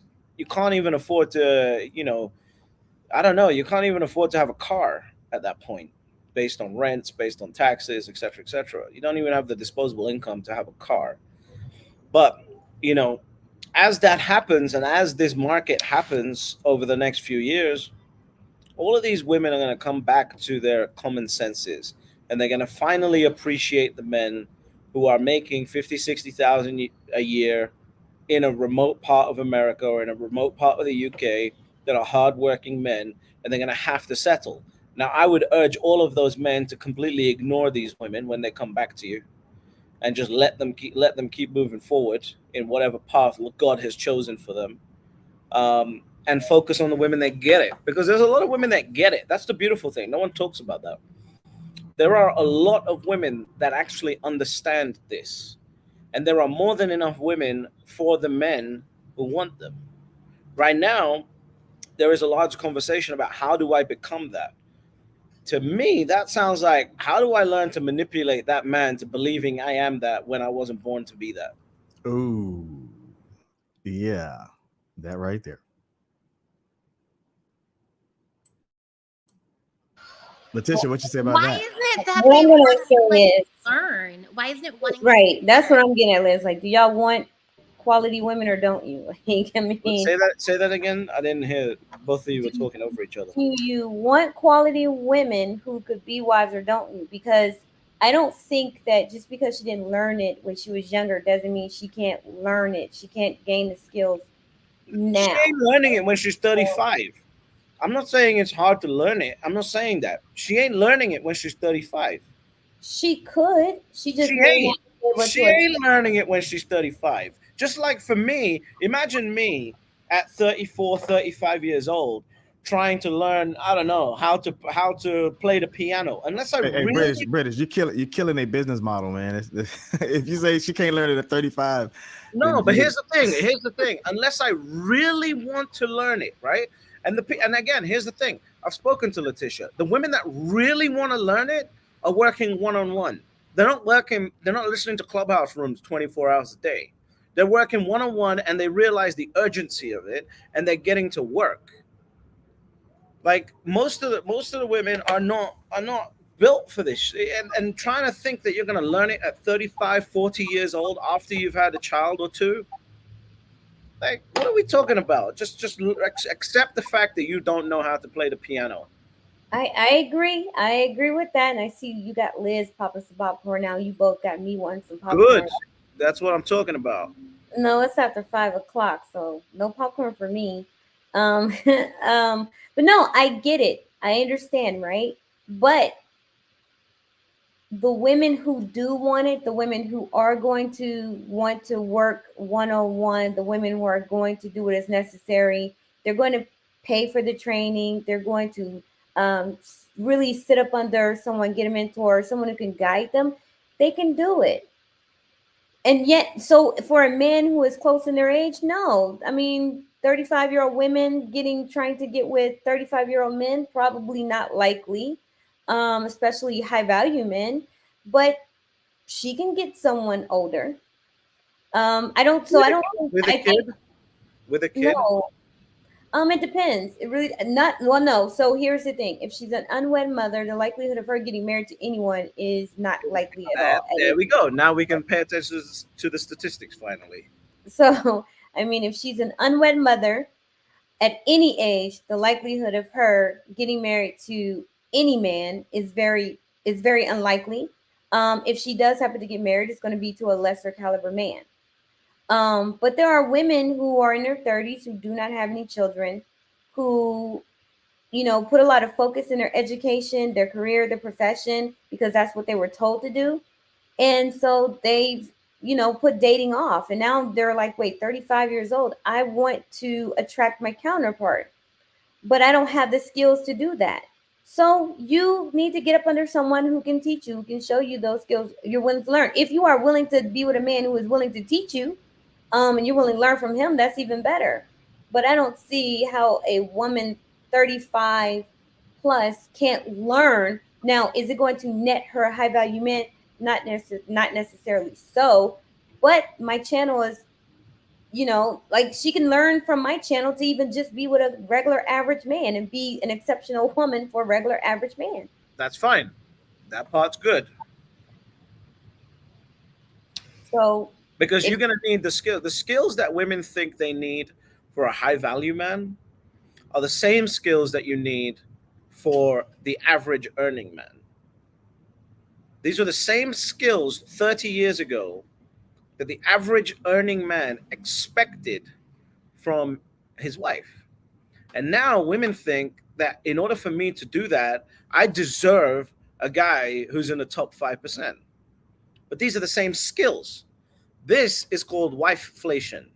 Wives have become much worse over the last 30 years, while men are expected to be the same. So there's been a devaluation in this relationship. Does that make sense? Like, this is wifeflation. Liz and I are cracking up over wifeflation. Um, What it is.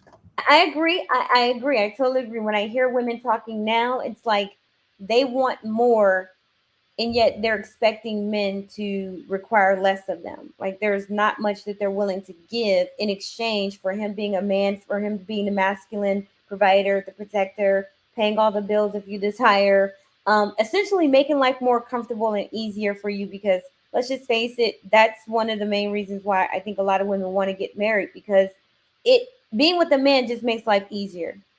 Y'all just make life easier and much more comfortable for us. Plus, we get to have children, and it's not 100% of a burden for us. But I think women are looking at it like, well, our men are saying, well, this is what I want from you. This is what I want from you. And women are like, yeah, no, you shouldn't want that. Right. Letitia, what he's really saying, I hear what you're saying, but think about wifeflation like this. Okay.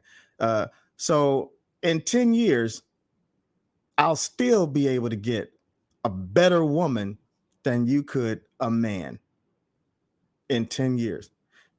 In 10 years, I'll still be able to get a woman that's 30. In 10 years, I'll be 10 years older. In 20 years, I'll still be able to get a woman that's 40.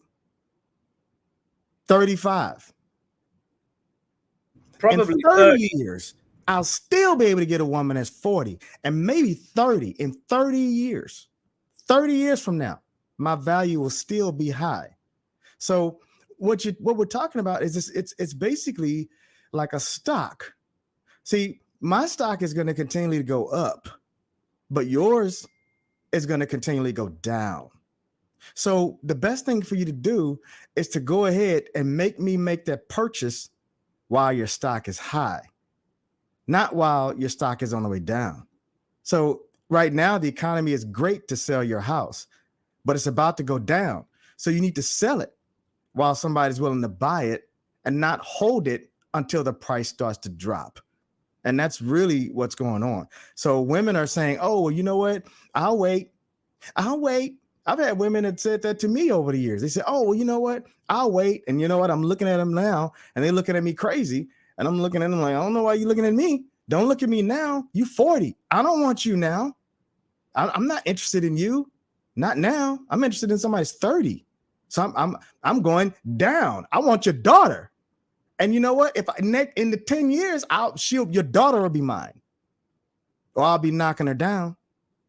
And I'm just trying not to use French. So I'm just saying. So my options open up as women's options go down. And the rest of these men, you guys are basically passing on all of these men and you're saying, okay, I want a high value man, but we don't really necessarily want you. So we don't. I mean, you would have to really be like a certain caliber of woman.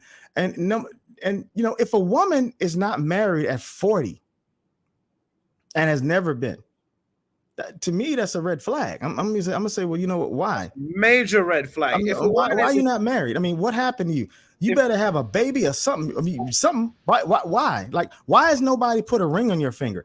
Like that. I need you to be vetted. If another dude vetted you, I'll take that. I'll take that.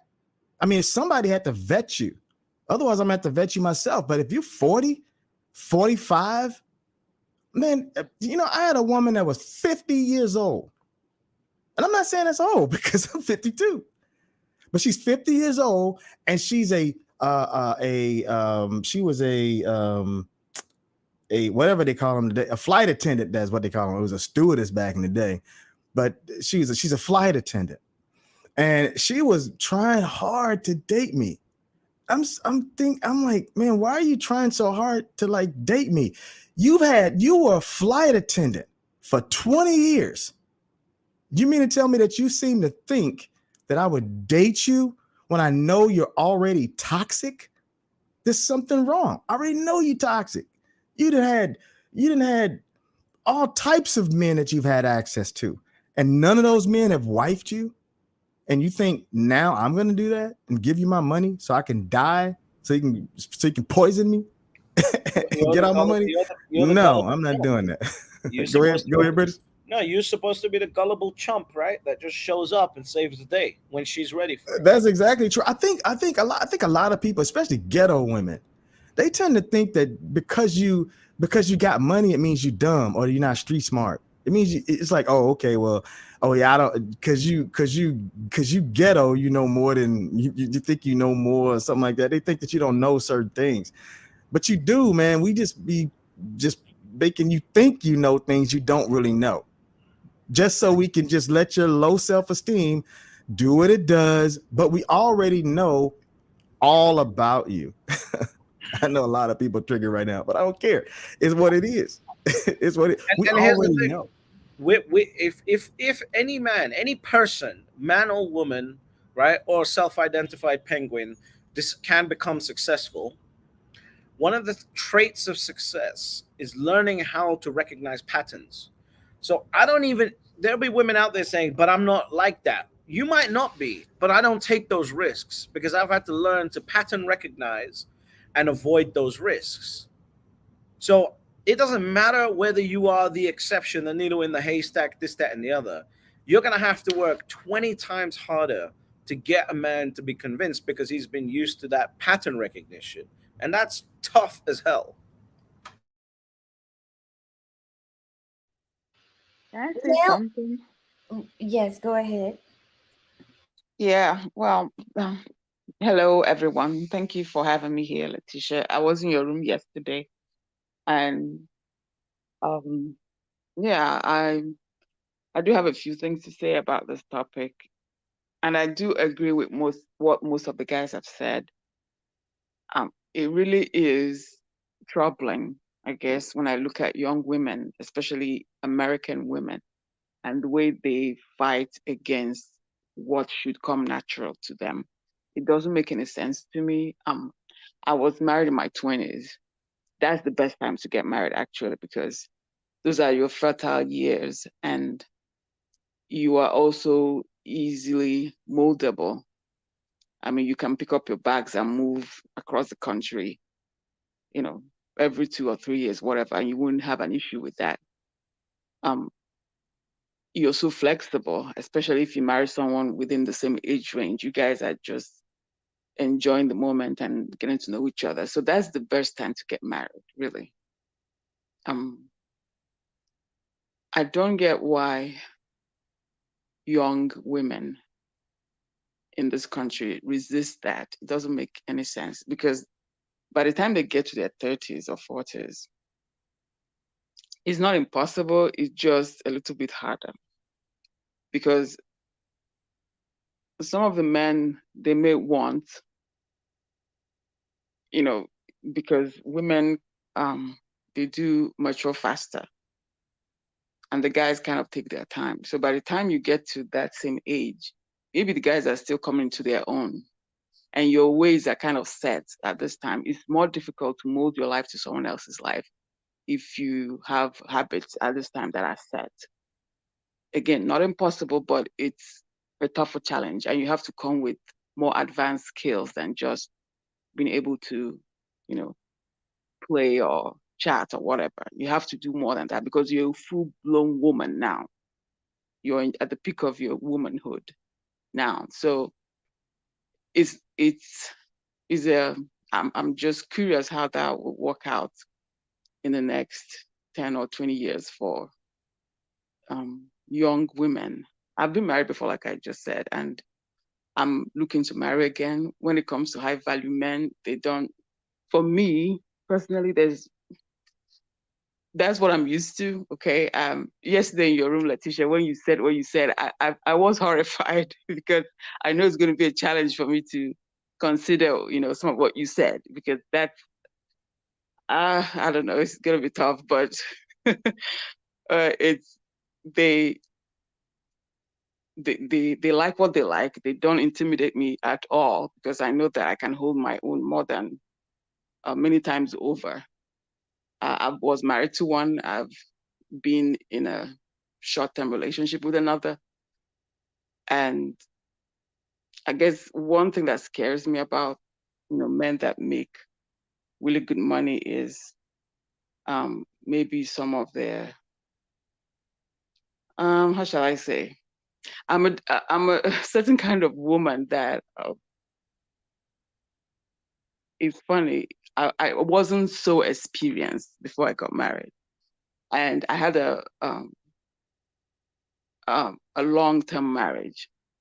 So by the time I got out of that marriage, I felt I had to learn a lot of things. So meeting men in that income range, I discovered that some had some habits that I wasn't um, fully comfortable with, sort of like gambling or maybe haven't tried a few drugs. Not, they don't take it, just being in company where, you know, uh, they may try it or whatever. I wouldn't, that's completely different from me. But they tend to like my values. I'm very traditional. I know how to sit quietly and smile and say, of course, we do it your way. I'm very agreeable. I'm also confident in myself and I speak my mind and I'm very educated. And so I have all that. I just know that sometimes that can be scary for me when some of those habits, I come up against them and they kind of throw me off. And then I start to think, is this a match? Can it work really? I mean, I don't do this, I don't do that, but he does this and he does that. So it becomes, like British said, how do you just have to fit. So I guess that was my contribution. All right, thank you for that. Um, Letitia, I was just looking for like statistics, right? mhm. So get this: Did you use never, Chat GPT? yeah, never married single mothers are particularly economically disadvantaged. In 2011, before the amount of money printing that happened in 2020, the median family income for never married mothers was $17,400 in the United States. That is marginally above the poverty line.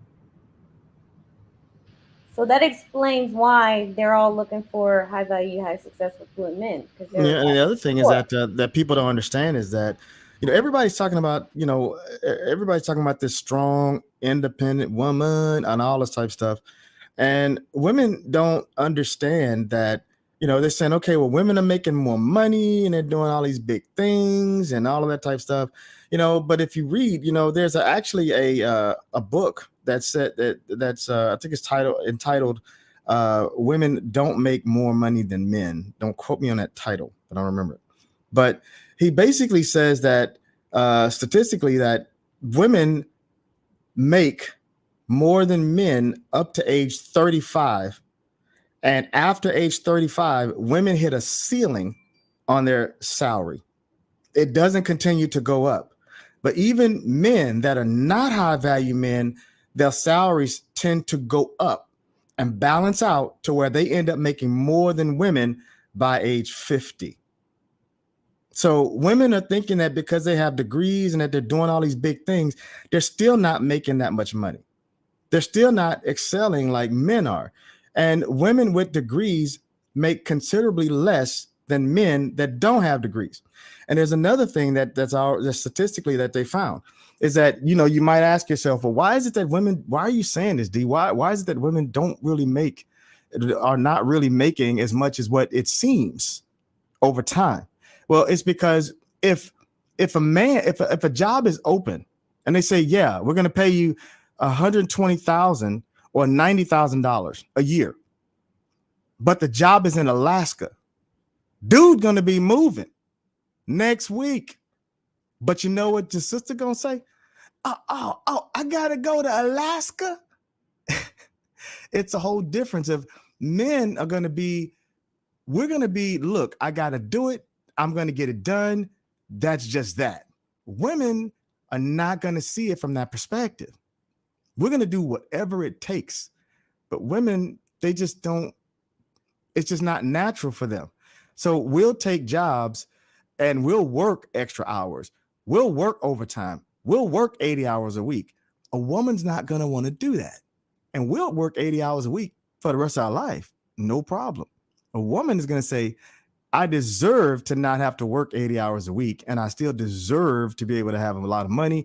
And I also deserve to be on vacation every week and be able to spend all this money in ways that don't have to have anything to do with paying rent, buying a house, and doing all these other things that I got to do with life.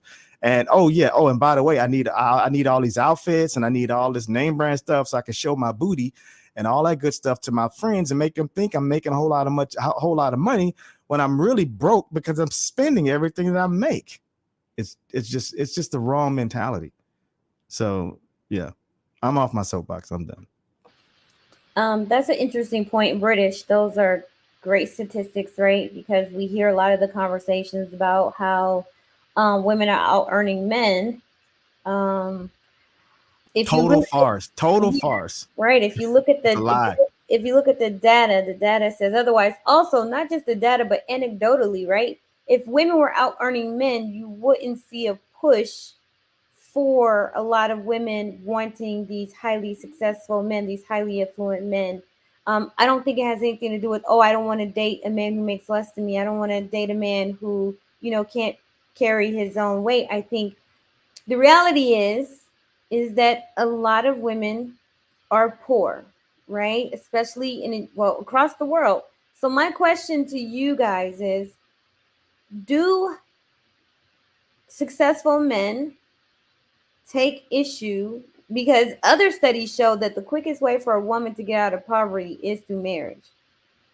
How does that make you guys feel, knowing that a woman could possibly marry you because she's poor? I don't give a shit. She's poor anyway to me. I don't give a damn. She's already poor. What are we and in most cases, she's go ahead, Bridget. No, after you're gone. Basically, she's already poor in my mindset. I mean, it's not like she's coming from some wealth, and then even if she went to college and got money or whatever, she's still in a poor mindset.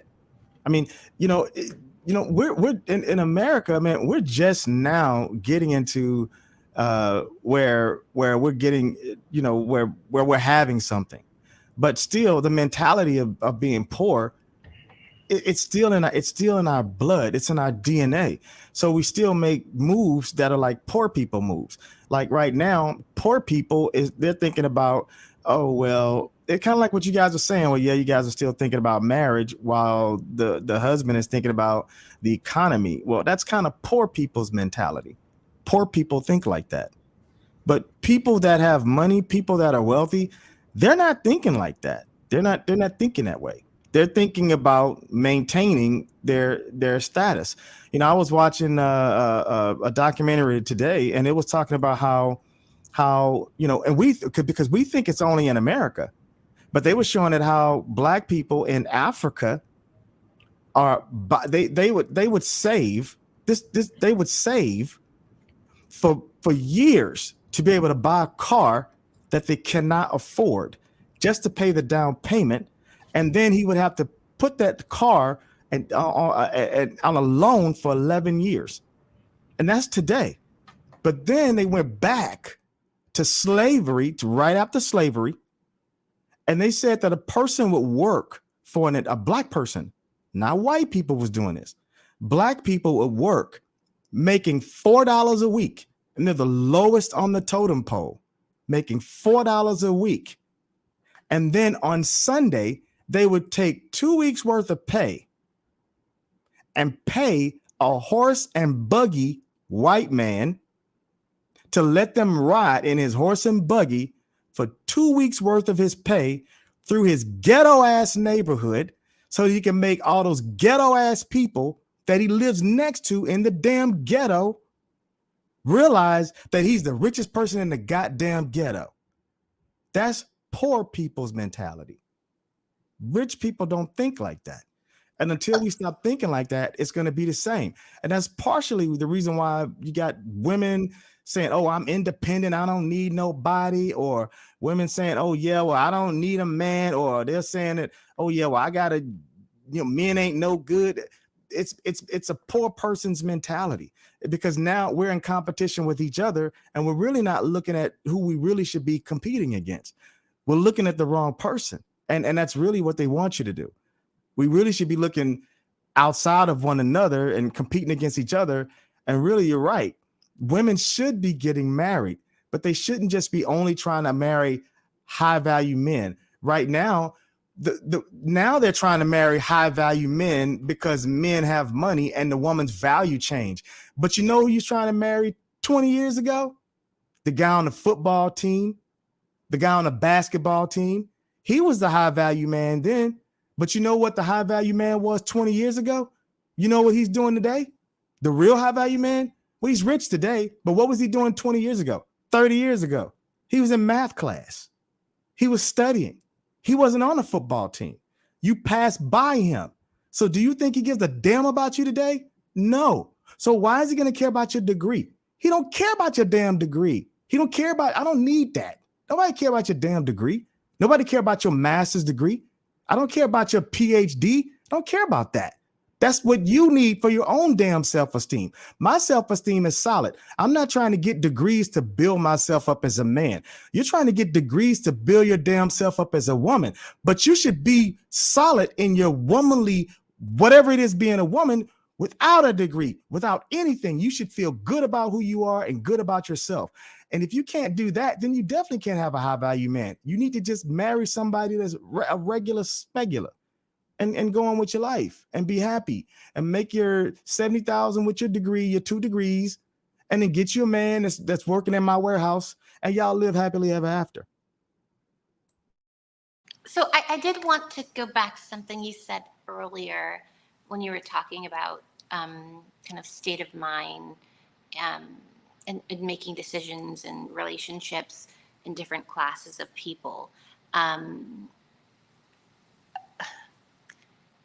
would you not say that it is reasonable to believe that even if you are a person who's considered wealthy or, as you said, rich, that you do want to maintain that, which means making sure that you produce children that can maintain everything that you've worked for, and that they marry and commingle with others who are at or above your level, so that the seeds of their fathers can grow and can meld together, right? So it's generational, and making sure that those social and economic relationships are formed to continue forward through generations. Like, I think, to me, like, that's something I was taught. That's something that I see very often when I'm out.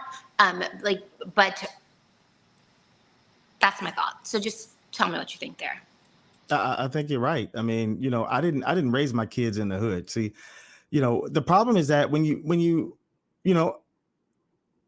I kind of grew up in the hood and kind of didn't. So the problem with that is that, your kid ends up having to choose which team he wants to play on. So what I chose is I had to choose, because I knew how to play on both teams. I knew how to play it. I knew how to play in the ghetto with that hood nonsense bullshit, because ain't nothing good ever came out the ghetto except chicken. And then you got stuff that's that's not part of that. So I just said, okay, well, you know what? I'm not going to raise my kids in that to where they even see anything like that. So my daughters, they couldn't date a dude in the ghetto even if they wanted to. So they don't even look at guys like that, because they don't even know how to talk to them. They don't know how to talk to a hood dude.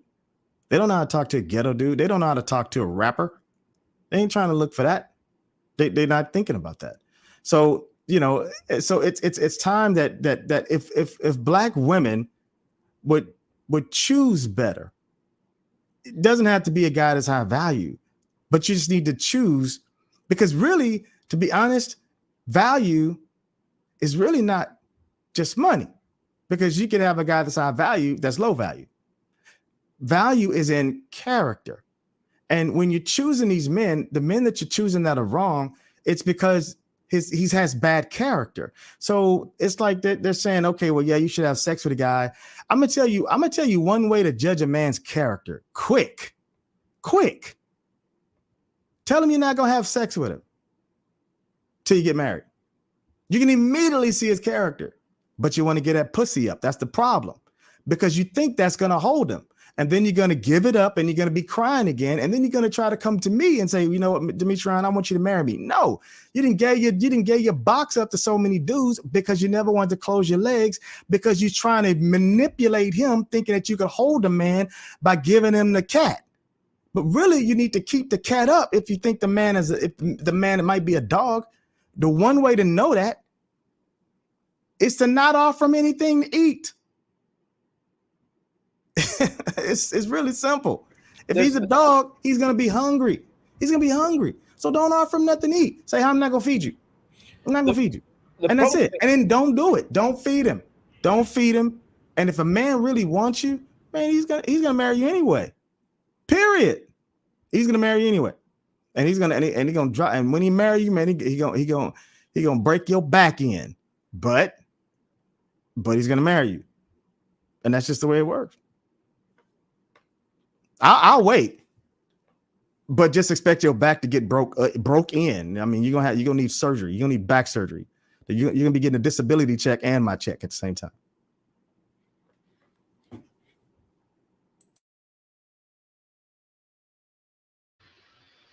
British, you were trying to say something. Yeah, I mean, I agree with what he's saying. However, if a woman is not a virgin, then I think the value of what he's saying goes down. I'm not saying it diminishes completely, but the value of what he's saying goes down. Unfortunately, in life, there are some things that you have to get right. British, you're absolutely correct. The woman I'm speaking of is a virgin. So she's a virgin. She's never had sex. That's different. That's How different. many of those are there out there? Like, really? How many what? How many of those are there out there? I don't know. There's one that I know, and I'm gonna break her damn back. Oh Lord. Okay. Yeah, y'all gonna hear about us on the news. Now you just told these women if they virgins to withhold the cat. You know, I mean, So if she's listening to you, she's gonna say, look, I don't, "Please yeah, because I don't, look, I don't mind her listening and knowing the deal. I mean, because I don't mind waiting. I mean, I got dick control. I mean, I have, you know, a man that, you know, a high value man can control whatever he wants to control. When I didn't want to control my dick, I did not control it. When I wanted to control my dick, I can control it. I mean, we didn't get to the level that we are by baking freaking cookies. I mean, you don't get here by baking cookies. I mean, I didn't get here by just by going and shooting some freaking dice. I mean, I got here from a lot of work in a society that doesn't fit me, that doesn't look like me. I mean, I had to overcome a lot, like a lot of white people that's tripping, a lot of managers that ain't shit, just a whole lot of nonsense. So it really takes a lot to get to where we are, a lot. And the biggest problem is that most women don't have a respect for that because they just think Kobe was born dunking. But they didn't see all the work that he did to get where he was when he was 6 years old shooting all those shots. They just get to reap the benefit at the end. But it took a lot of work. And we remember it. And you never will see it, and you don't have an appreciation for it. And that's real, and that's kind of where we come from. So, you know, until a woman really kind of starts to think in terms of like, okay, so what do you you know, I'm just gonna leave it at that. I'm off my soapbox. Go ahead.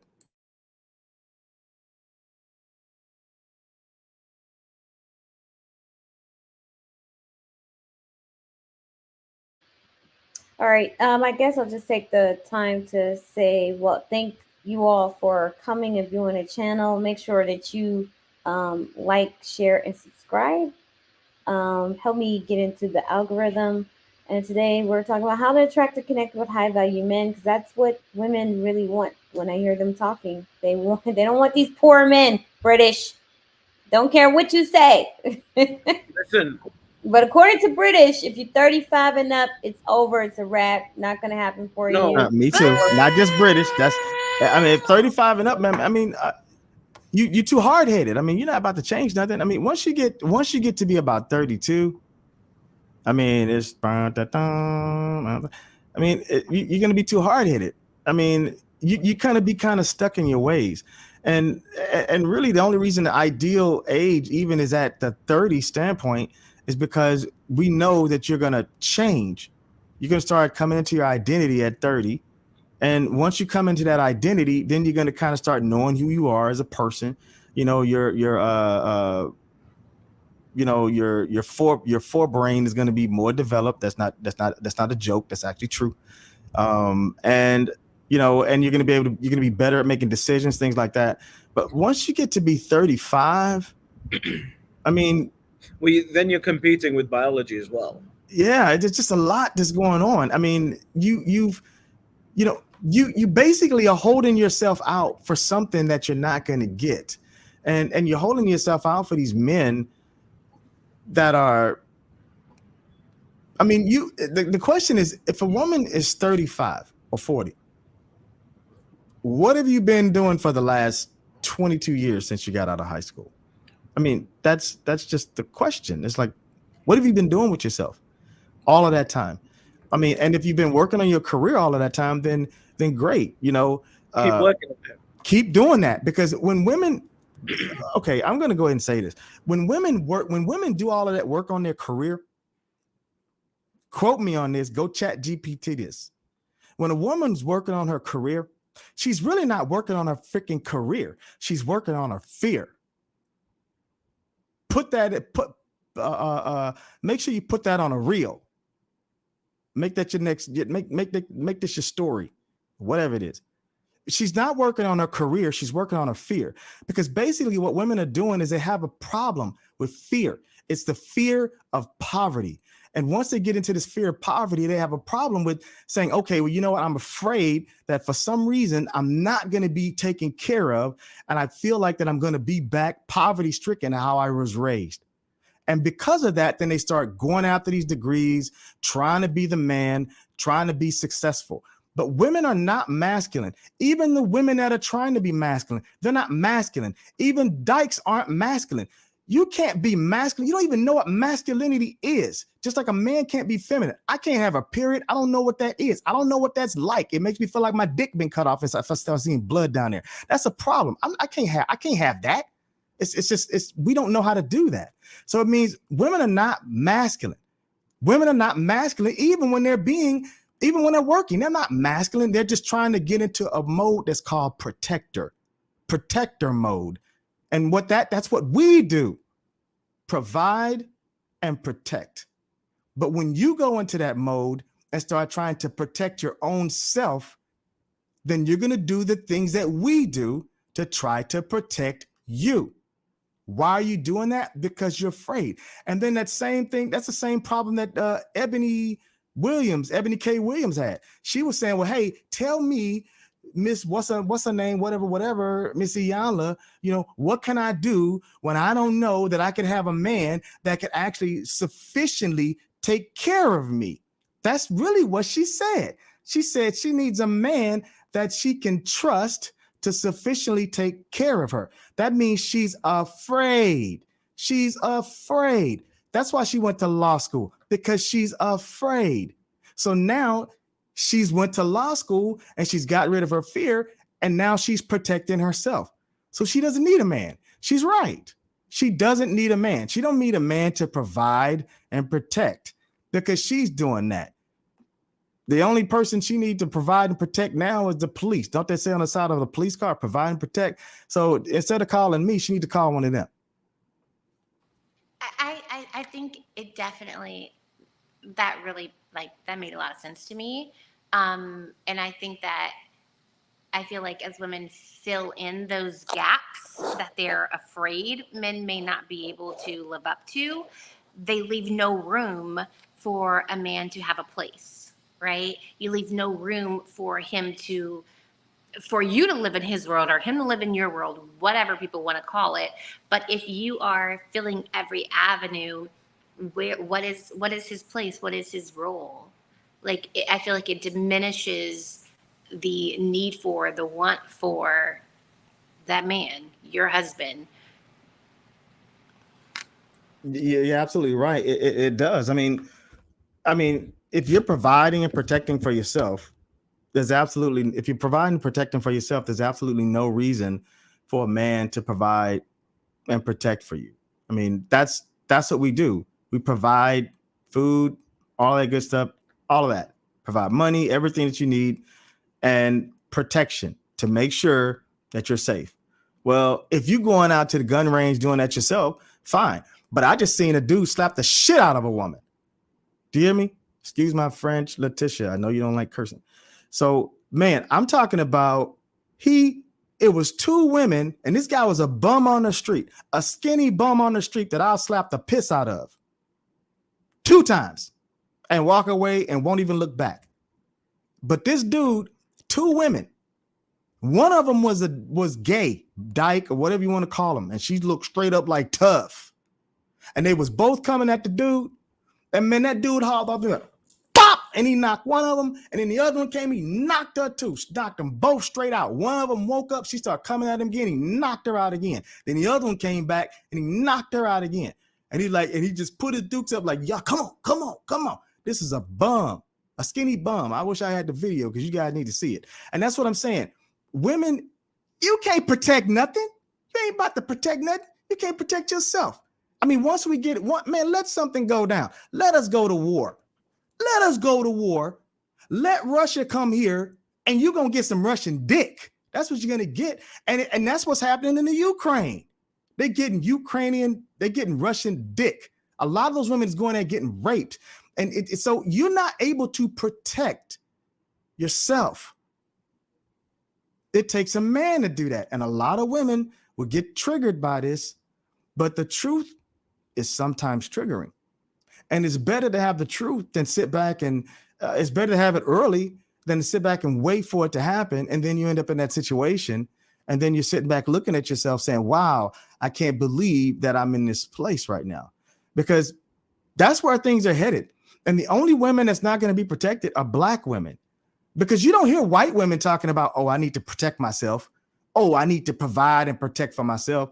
That's only a low-class Black woman thing. And you see it in the white community, but you don't see it in the higher classes. That is a ghetto white woman thing and a ghetto Black woman thing.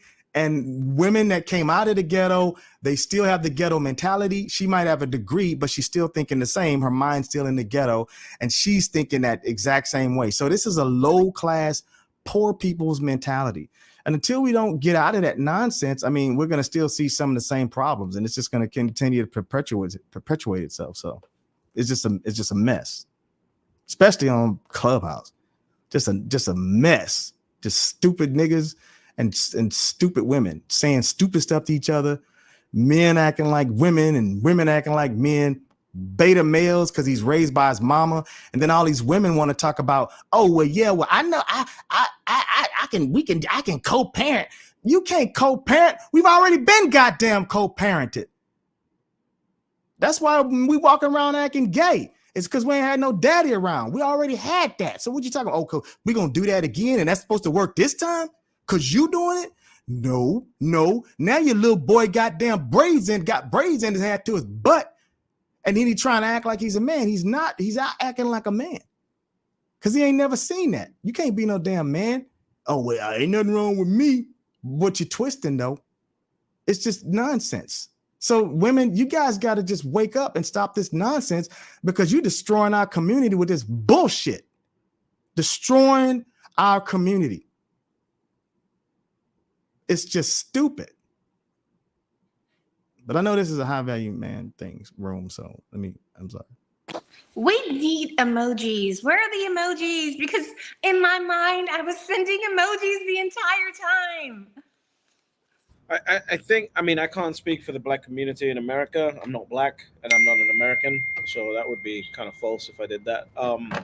However, I think the conversation that Letisha should be having, and I've been saying this to her for a while, is helping the 20 to 30-year-old woman understand why marriage is important. At this point, I genuinely think women don't really care about marriage. At least I haven't seen it. I think men. That I vet that women of all ages, they don't really value marriage. Yeah. The only women that value marriage now are most of the women that are too old to get it, and now they're kind of desperate. But now we've devalued marriage so much in our community because we've devalued men providing and protecting, and we got women making the women think that they can provide and protect for themselves. And the economy, the government it's to their advantage to make the women think like that. It's to their advantage to do that, because now the GDP is double in America. Because if you make every Black man marry a woman and tell the woman don't go to work and just let the man stay and let him provide for you, that means that that's somebody else that's not increasing the GDP. And I know you guys, most people don't know about that, the GDP or whatever, but it just means that there's not somebody else there out there beating that pavement, making America richer. I mean, it's the mess that we live in. I mean, America was built off of slavery, but you know what you're doing right now? We sit on Clubhouse, being slaves, making club rooms and for free, doing YouTube stuff for free, putting stuff on social media for free. That's why Mark Zuckerberg's metaverse didn't work, because he was trying to build it in a way to where you guys could build your own communities on metaverse. He's like, oh, well, I don't want to build it. I need slaves to build it. They need to build it themselves, so I don't have to hire anybody to build it. Yeah, they're not going to tell you that, but I know that's why that's what happened. So as long as we keep consuming and being slaves, I mean, we're going to continue to be at the bottom, and we're going to continue to perpetuate the same nonsense. It's just stupid. It's stupid. And as soon it's going to come out. And the problem is that when it comes out, then the only people that's really going to hurt is Black women, because they don't realize it, but they're at the bottom. Black women are at the bottom of society, the bottom. And then you're thinking that a white man gonna marry you. They don't. White men, statistically, white men do not marry black women. When they choose to marry outside of their race, it is in the lowest percentage to be a black woman. So black women are divesting, but you're divesting to who? You're divesting to Rover. You're divesting to Fido. You're divesting to Patches. But you're not divesting to a white man by not marrying a black man. I'm done. Let me stop. But it's true.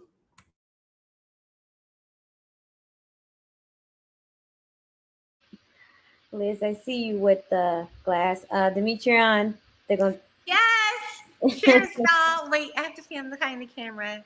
Cheers. Yes. I'm like, Top oh, down okay, for give tonight. me a glass of wine. Demetrion, definitely some great gems. You know, I'm going to make you go viral with these shorts, right? Yeah, that's no problem. Um, British, what are your thoughts? Like I said, I can't speak to the um, Black American community. I'm not black and I'm not American. However, generally speaking, I think the conversation that's like there are definitely some women out there that should just be working, right? Because that's how they're built, etc., etc. They're just the infinite minority of women. So I think, when you read all the studies around what makes women happy in their early life and then in their later life, what you find is that the most depressed group of people are 42-year-old single career women with no children and no husband. And I think women have to pay heed to that. Again, you don't have to listen to me, you don't have to listen to anyone. At the end of the day, life is going to take you on the path life is going to take you. The beautiful thing about life is that life is a product of your choices. And because life is a product of your choices, unfortunately, a lot of people are realizing that they're making the wrong choices, but they're realizing too late.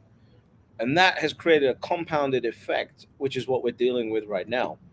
That's why I think the more productive conversation for Letitia is to speak to 20 to 30-year-old women and not the 35-year-old women, and help the 20 to 30-year old women understand why marriage is even important in the first place. That is, I think, the most valuable, most productive conversation for society, because the men have not changed. We just want to work, make money, and at some point start a family. So the men are always here. The men at the lower ranks, I believe, have changed, but the men at the top, no. The goal is always the same, because we're mentored by older men, and we always learn from the lessons and the experiences of older men, and that's what I got taught, etc., etc. So the most productive and valuable thing that anyone could do is talk to younger women and help them get over the betrayal that older women have conducted in the last, I would say, 15 to 20 years. But that's my perspective. Overall, I can't really comment on everything else. I don't really care, to be honest with you. My goal is to make my life successful. I appreciate anyone who's thinking wider about a specific community. I think that's admirable, and I think that's really great. Personally, I don't care. Um, Not just specifically about the Black American community. I don't care about most things. I think that one conversation with a 20 to 30-year-old woman, thinking that that's going to make an actual impact, is futile, because the moment she turns on her phone, there is $1 trillion of advertising going in the other way to make her believe that that path is right. So how do you get a young woman to accept that maybe marriage is right? And by the way, marriage in most circumstances doesn't mean you get to sit at home and eat popcorn and drink wine like Liz. Marriage in most circumstances means that you're also working, right? You need two incomes. So when you need two incomes, a woman has to decide, like, okay, I actually want to be married and I see value in marriage. And I think that's the conversation that needs to happen. Okay, so British, I have a question for you. We not gonna come to live in Fine. her popcorn and her wine. Um, I have a question for you, British, because you're saying I should have the conversation between with the women under 30. I agree, but tell me, how do I discourage the older women from uh basically being attracted to my message? Because those are the ones who really want who really want marriage, right? Younger women 20 to 30 aren't really focused on it. It's I think not true. That's not true. The older women want a savior. They don't want marriage. okay, They semant want a savior, and they've decided that marriage is the fastest way to get to a savior.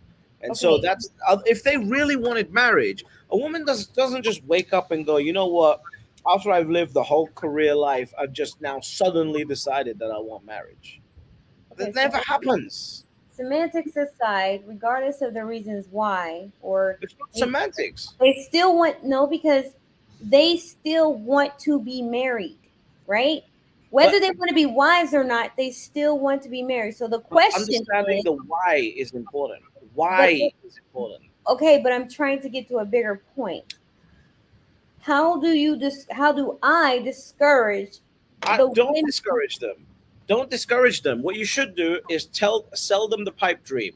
You should not discourage them. Sell them the pipe dream. Just tell them it's going to happen. A high value man. You're 35 years old. You have a single. You have a child. A high value man who's 36 or 40. Is gonna marry you someday. Pay for my coaching program, etc., etc. Just sell the pipe dream and focus on the real mission, because life will handle those people. Life will handle those women. You don't need to, right? Life will handle them. You don't need to discourage no one. You don't need to discourage anything. And the beautiful thing about that is when you sell them the pipe dream and they join the coaching program after, not thinking that they need actual any help, they'll at least learn something. So hopefully, if a man does decide to marry them, they'll have some skills and strategies that they didn't know about for the rest of their lives. Yeah, but I understand that. But you first start off saying the conversation, Letitia should be talking to the 30 and under crowd. I think My message doesn't discourage any age demographic, right? I'm not saying, oh, I'm only talking to older women. No, my message doesn't focus on older women. My message is very broad, but I do say that I'm speaking to mostly women under 35, right? I So don't if know. I haven't seen it, because the women that I've seen you converse with in public, they're always. I've told you how many times have I challenged, like, make one woman come up on stage that's under 35 with no kids, or under 30 with no kids, and trying to say, okay, yeah, I want to actually get married and I want to be a wife, and have a good reason for doing that. exactly, but this is But the that's not point, the audience. I feel like right? the people who do not feel confident enough to come up and ask the questions, to come up and say they don't know, are younger. Like those who are in the is it called Hey, the glue or the gludge, the goo, whatever.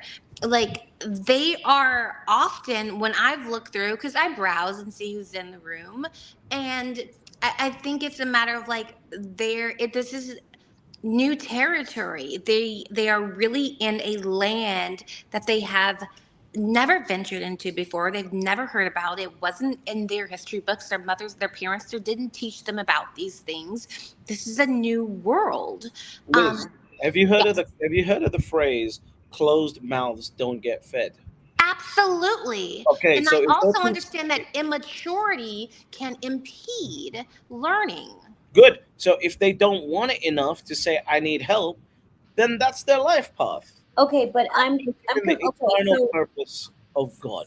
So there seems to be some confusion because yes, what happens on Clubhouse, right? There's a lot of older women on social media who is attracted to my message. But the women who are in my mentor program, let's see, I think the oldest right now is 32. That's great. Then So, it's then it might be working. But my point is, scale the message for the younger women. They might already be coming to you privately, but scale the message for them. like how to attract and connect with a high value man, which is the title of this stream, might make sense to someone who's already understands that marriage is a thing and it's important. But what I'm trying to say is they don't even know why marriage is valuable. That's the conversation that I think needs to take center stage. I I don't think part of disagree the with problem, that. Letitia, I absolutely agree with that. I think part of the problem, Letitia, is that if you're looking at the Clubhouse audience, Clubhouse has been around since about 2020, which is 3 years ago. And the audience that was on Clubhouse was the audience that was from Instagram. And the Instagram audience back in 2020 was age 25 to 35. So now that age has went up. So now that age is likely 27 to 38. So that means that the age range for the people that are on Clubhouse are likely getting older, and even the stuff that everybody's on Instagram, they're getting older. And it's the same problem that's with Facebook. Everybody's on Facebook is old now. But all those people were in college in 2005 and 2010, but that's 20 years ago. So that 25-year-old 20 years ago on Facebook is now 45. So if you're going to have that type of message, just from my marketing background, that message would need to be on TikTok, not Clubhouse. If you're going to go after the age demographic that is age 30 to 20 to 30, looking for a man that's high value, it would be a message over there. And they'll probably come over here to watch, longer, platform things. But that's where the age that is 20 to 30 today, not on Clubhouse. Okay, so I just want to make sure we're clear, right? That women who are 30 and under should be the target audience for whom exactly when it comes to marriage, right? Because I think any woman at any age can get married.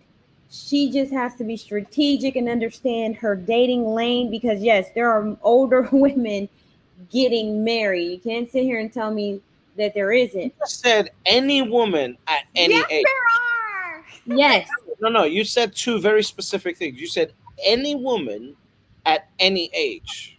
yes, can get married. You can say a She's got men in few. her inbox trying to marry her. She No, just they may not don't. admit that No, they maybe. don't. No, she's got men in her inbox sending dick pics. That's not Okay, marriage. Bring let's listen. just go. Bring Diamond up. Okay, Diamond says she's 26 years old and wants marriage. listen to me. I do this for a living. There are women, any woman at any age can get married. Not every man is looking to marry extremely young women, right? She just has to be strategic. Wait, when you say extremely young, what do you mean? Because now you're mischaracterizing what's been said. What do you mean by that? 30 and under, So that's right? not extremely young. That is extremely young to men who are past 40. So if we're I think saying women who are, a we are 30 year saying, old isn't extremely young to a 40-year-old man. I said past 40. So when I'm saying that, when you're talking about women who are older than 30, I know for a fact that women who are, even if they're over 30, they're still viable candidates for marriage. Now, when you get to the age group demographic and when it comes to certain women and certain criteria, yes, that age group needs to be narrowed down. So when we're saying 30, under 30, who are we saying? Because I think you guys need to be more clear, because this is a channel talking about high value men, right? But for some reason, average men came up in the conversation. Let Sure. me make Women it. can marry, sure, women can marry average men, but who are the 30-year-olds supposed to be getting prepared to be wives for? Because Let those me women make. are going to want more. Let me make it very clear. 50-year-old men. Go ahead. I'm sorry. Let me make it very, very clear. Women of all ages need to understand the importance of marriage at all spectrums. And then once they do that, the ones who are worthy and have the personality traits or have the luck, quite frankly, that a high value man, to find a quote unquote high value man, they will find one. But to try and say, what does this woman specifically need to do at 25 years old to marry a high value man? What that's going to end up doing is she's going to do that stuff for 10 years and turn into a 35-year-old with no options. All right, so I think it's is it Richa? Sorry if I butcher your name. She says, "Goodness, in the last year, I know more women 35 to 42 who have gotten married, and not any 20-year-olds." So, what do you guys say to that? Yeah, well, we don't know how old Richa is, and what spectrum of friends she's thinking about. That's why an N of one data point is completely and utterly irrelevant, because the statistics show that marriage rates are going down regardless of what Richa has had in the five people she knows. Yeah, that's called in But marriage statistics. In rate, statistics, that's called a convenience sample. You just go and get the people that are convenient around you. It's like if I go through the black neighborhood and I say, okay, how many people over here don't eat chicken? I mean, you're probably going to have a high amount of people that say, well, yeah, we do. So then if you use that group of people and say, okay, yeah, every 100% of people eat chicken, no, that's not going to be the case. So you can't use a convenient sample to make your case. So It's skewed metrics. so her name is pronounced Risha, which means, if I was to hazard a guess, I would guess that she's Indian, right? And one of the things that I'm Indian too. I'm African Indian. One of the things that we've noticed in my community is that women in the Indian community are also now waiting to a much older age in order to get married, right? And so the overspill that's happening in the other communities is coming to the Indian community now, and it's quite concerning. I've got so many friends, family members, etc., that have just left it too late, and now they're trying to rush into marriage. So if you want to look at it and go, as long as there's a ring on the finger and I have a marriage certificate, that equals success. That's one thing. We can almost get any woman married, right? I agree with Letitia to that point. We can almost get any woman married, but to actually have a good marriage, to actually have a marriage that may last, to actually have a marriage that will give you happiness, that's a whole different conversation. I think that needs to happen at a much younger age. Well, we have Diamond. Diamond, please click the link. Come on up. Diamond says, "I'm 26 years old and I want marriage." Yeah, okay. Well, answer the question. Why do you want marriage, and then we'll talk. And before you answer that question, bring your ass up here. That's what you do. Answer the question up here. Oh, And cam up and cam up. Come up here, Diamond. Cam up. I come up. told I told Letitia that she seems to attract older, uglier women that seem to want marriage. wait a So minute, wait, because I hold don't Well, on. like we're gonna see. We're gonna bring Letitia's Diamond room, on the and stage. So you're not gonna Diamond, come call on the me older stage and cam or up. ugly. Yes, Liz, you're married, right? Yes, okay. I'm married, but And Hold I'm on. show listening us to the. Hold her. on, Liz. Is, Liz, is he high value, Liz? And is he flash the alpha? ring. Liz, flash the ring. Let's see the ring. There you Wait, go. can Put you it see closer. it? Put it I closer to the camera. Come on. There you go. Show that man's hard work off. There you go. Now we're That's a talking. beautiful ring, Liz. See, thank Liz, Beautiful. Liz you. already won. So anything I say is irrelevant to what Liz is saying. Okay, so but what are you saying about me then? I'm saying, what about you? What do you You mean? said I attract older, ugly women. What does that say? No, I mean, you know what? No, no, no, Liz. We gonna put him in a hot seat. What do you mean by that, British? Right. to the conversations that we've been in, and again, I'm only talking about Clubhouse, right? The conversations that we've been in and what I've seen, it seems to be older women, or the less attractive scale of women that suddenly realize that they want marriage. And Is it's that like average at best? The average at best that's women. listen, that's fine. I understand you want marriage, but maybe you need Letitia's course that's like how to attract the average man if you're lucky course, not the high value man course. Now, British, just earlier you said that you looks wasn't everything because you said you've been in It's some not. And It's you not see everything. some women who look like, you Here's want the to. one thing. Here's the one thing. Looks are definitely not everything. I don't want any woman to ever believe that looks are the only thing that a successful guy is looking for, because it's not by any stretch of the imagination. However, when you see a woman that is on the left hand side of that scale, in most of those situations, she's been with that man since he was very young and helped him build the life that they have together. His loyalty outweighs her ugliness. Lord Jesus.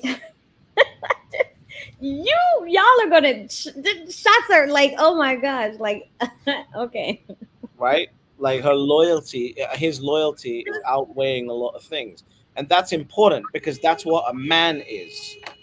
God, that's what a man is. A man is able to be loyal. A man is able to is able to stick to his word and stick to his commitment. Now, if you're looking to catch one who has already become successful, he's going to have higher standards, and as he should, because if he doesn't have higher standards, then he doesn't have a high self-esteem. He doesn't have a healthy ego. He should have high standards. So when you Yes, see we don't do unhealthy egos. I need a big ego. Exactly. When you see a man who has become successful and then he's chosen to be with an unattractive, bad attitude, this, that, and the other type of woman, you can clearly see that that man has internal struggles that he's dealing with that he hasn't gotten over. See, I know how to make the roller Yeah, coaster that's work. a huge no. I feel like women need to recognize that as a big red flag. Like, yeah, just huge red flag. I did want to go back. You were talking about your audience and those who have interest in Diamond Wade's comment. Um, age range of those who are interested. I do agree that I think women who are in their 20s would definitely benefit for the things from the things that you have to share. But I think that women who are in their 30s and have perhaps started adult life earlier than they expected and now have children or 40s, and I've said this to you, Letitia, like I think it's important for like for me, a lot of my listening to you and coming to your rooms is like I want to make sure that with my own child, like I am talking to her about the right things. I'm teaching her the right things. I'm bringing up the right conversations. When she comes to me with questions or she doesn't know how to handle a situation, I have multiple points of views in my mind so that I can articulate the best path forward for her from basically from all the resources available to me, right? So I do think that there is an audience that may be above 30 that is valuable because at least for me, I have found value in knowing that like there are things I didn't think about. And then you talk about them and I'm like, geez, did I talk to Allie about that? And then I call my daughter at school and I'm like, wake up, I need to talk to you. You know what I mean? So I do think that there's a spectrum of value, but it definitely there are different discussions to have with different groups. Listen, I think Kevin Samuels said it the best, right? Kevin Samuels, I remember watching one of his streams, and there was a guy who was on there talking all kinds of shit about women. And he turned around and basically honestly told him, he said, my content is for the top 20% of men and for women who want those top 20% of men. It is irrelevant for you. It does not apply to you. Anything I'm saying does not is not relevant to you. And I think that you should have the same message for women. Simple as that.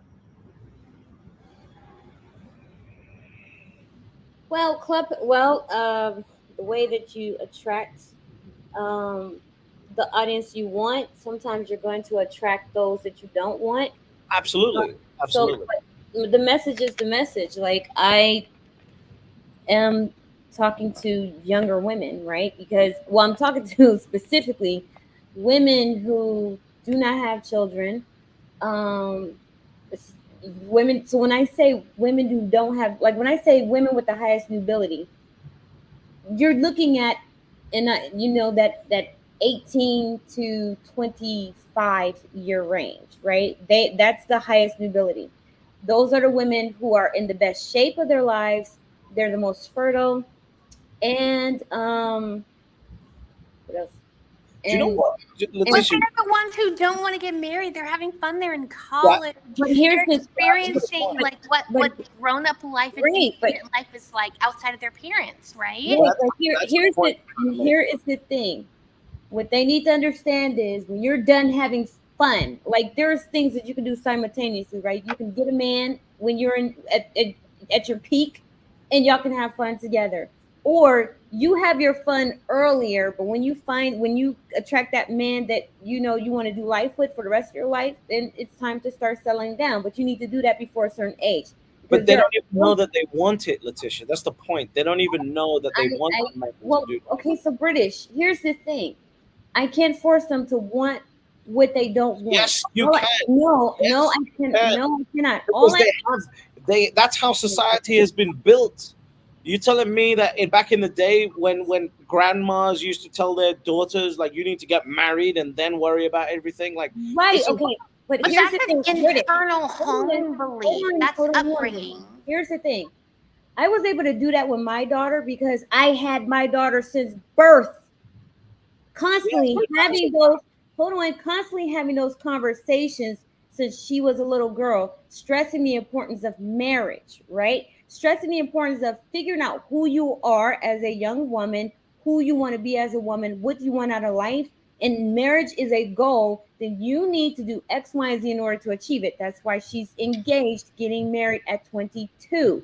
You're asking me to do this to for women, have these like try to force this on women who have been in a society that pushed independent professions, education, find yourself, have fun, don't get married while you're young. Because I'm constantly having to combat that, even with women, even with men and women who say they promote marriage, right? Constantly having to combat that with these people. And there's more people who are saying that to them than are people who are telling, who are like me saying, listen, you can find your husband as young as high school. Like nobody wants to hear the thought of, oh my gosh, how could she find her husband in high school? Because you get a boy and you seriously date him and you ride out your high school years, your college years, and when he's done with college, you get married, you start your family. I'm having to have try to force women who are 20 to 30 who have been in a society that says you're too young for marriage, do you focus on make sure if you're going to be anything, be a great mom. I'm having to force these women, force my message onto these women. I don't no, see it. no one's talking about forcing anyone. What I'm talking about is educating them. These women have not had it. Do you think that if after they not had that education for their entire lives, listening to 10 hours of you talking about why it's important is not going to help them, not going to have give them another perspective to think about? That's what's important. Just giving them the drop of an idea to help them go, maybe this is right. Like if, for example, if you did a stream uh at some point called "Why Getting Married is Important for a Young Woman," and had three or four women that were married talking about the importance of marriage, that's extremely valuable for a woman that's been force fed the idea of independence and career, who now gets to at least think about something different.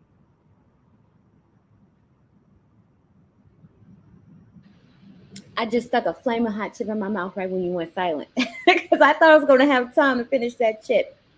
Um, I hear what you're saying, British, and I You agree. wait a second. You weren't eating popcorn, but you're eating chips now.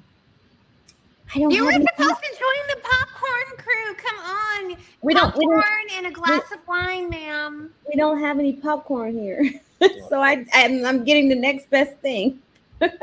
um, but no, I hear what you're saying, British. Yes, they need to understand the why.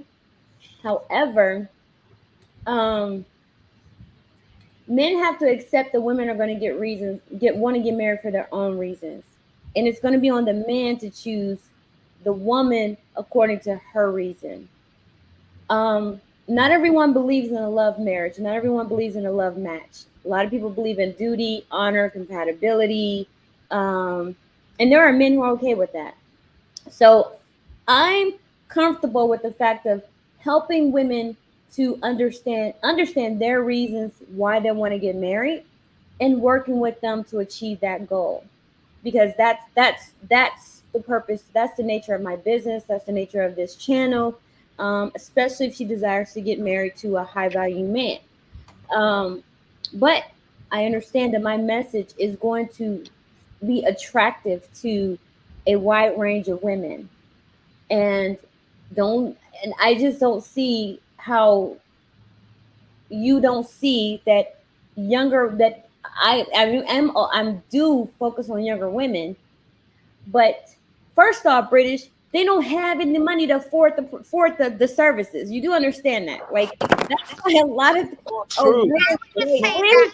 that true. the older women are Not true. feverish for like the what do I need to do? I'm in a place where they feel like they're on fire. They feel like they're running on the time. They're feeling like the timer is about to But go Liz, off.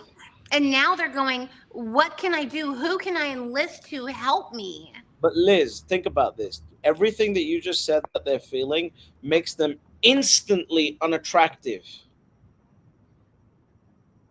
Just listen to the things that you said about where they're at But in life. but No, isn't wanting to learn attractive? hold on. Just list out those things again. Just Okay, where so they're I at. said they feel feverish, they feel pressured, they have a yearning to learn because they don't know what to do, but they know what they want. To And they're me, and they're being forced because of biology and etc etc etc, right? yes, You I missed out agree. those things the second time. That Agree. instantly makes them unattractive in conversation. I understand that, but I Ask think the Adrian. I'm not the only value one. in I agree with you. I think the value in what Letitia's like shares is telling women that step outside of yourself and take a holistic view at what a man is seeing, what a man how are what a man seeing Okay, so you, what are they looking for, I and can how do you summarize match that. up? I can summarize that right now. Desperation is unattractive. And unfortunately, and women know this because when a man is desperate, you guys get turned off instantly. Agreed. So imagine that you're a successful guy who's worked, 15 or 20 years to build himself to where he is, who's been through the heartaches, the breakdowns, the mental stress, the turning away friends, the every almost going bankrupt, maybe going bankrupt 2 or 3 times, all that shit. 15 or 20 years of his life.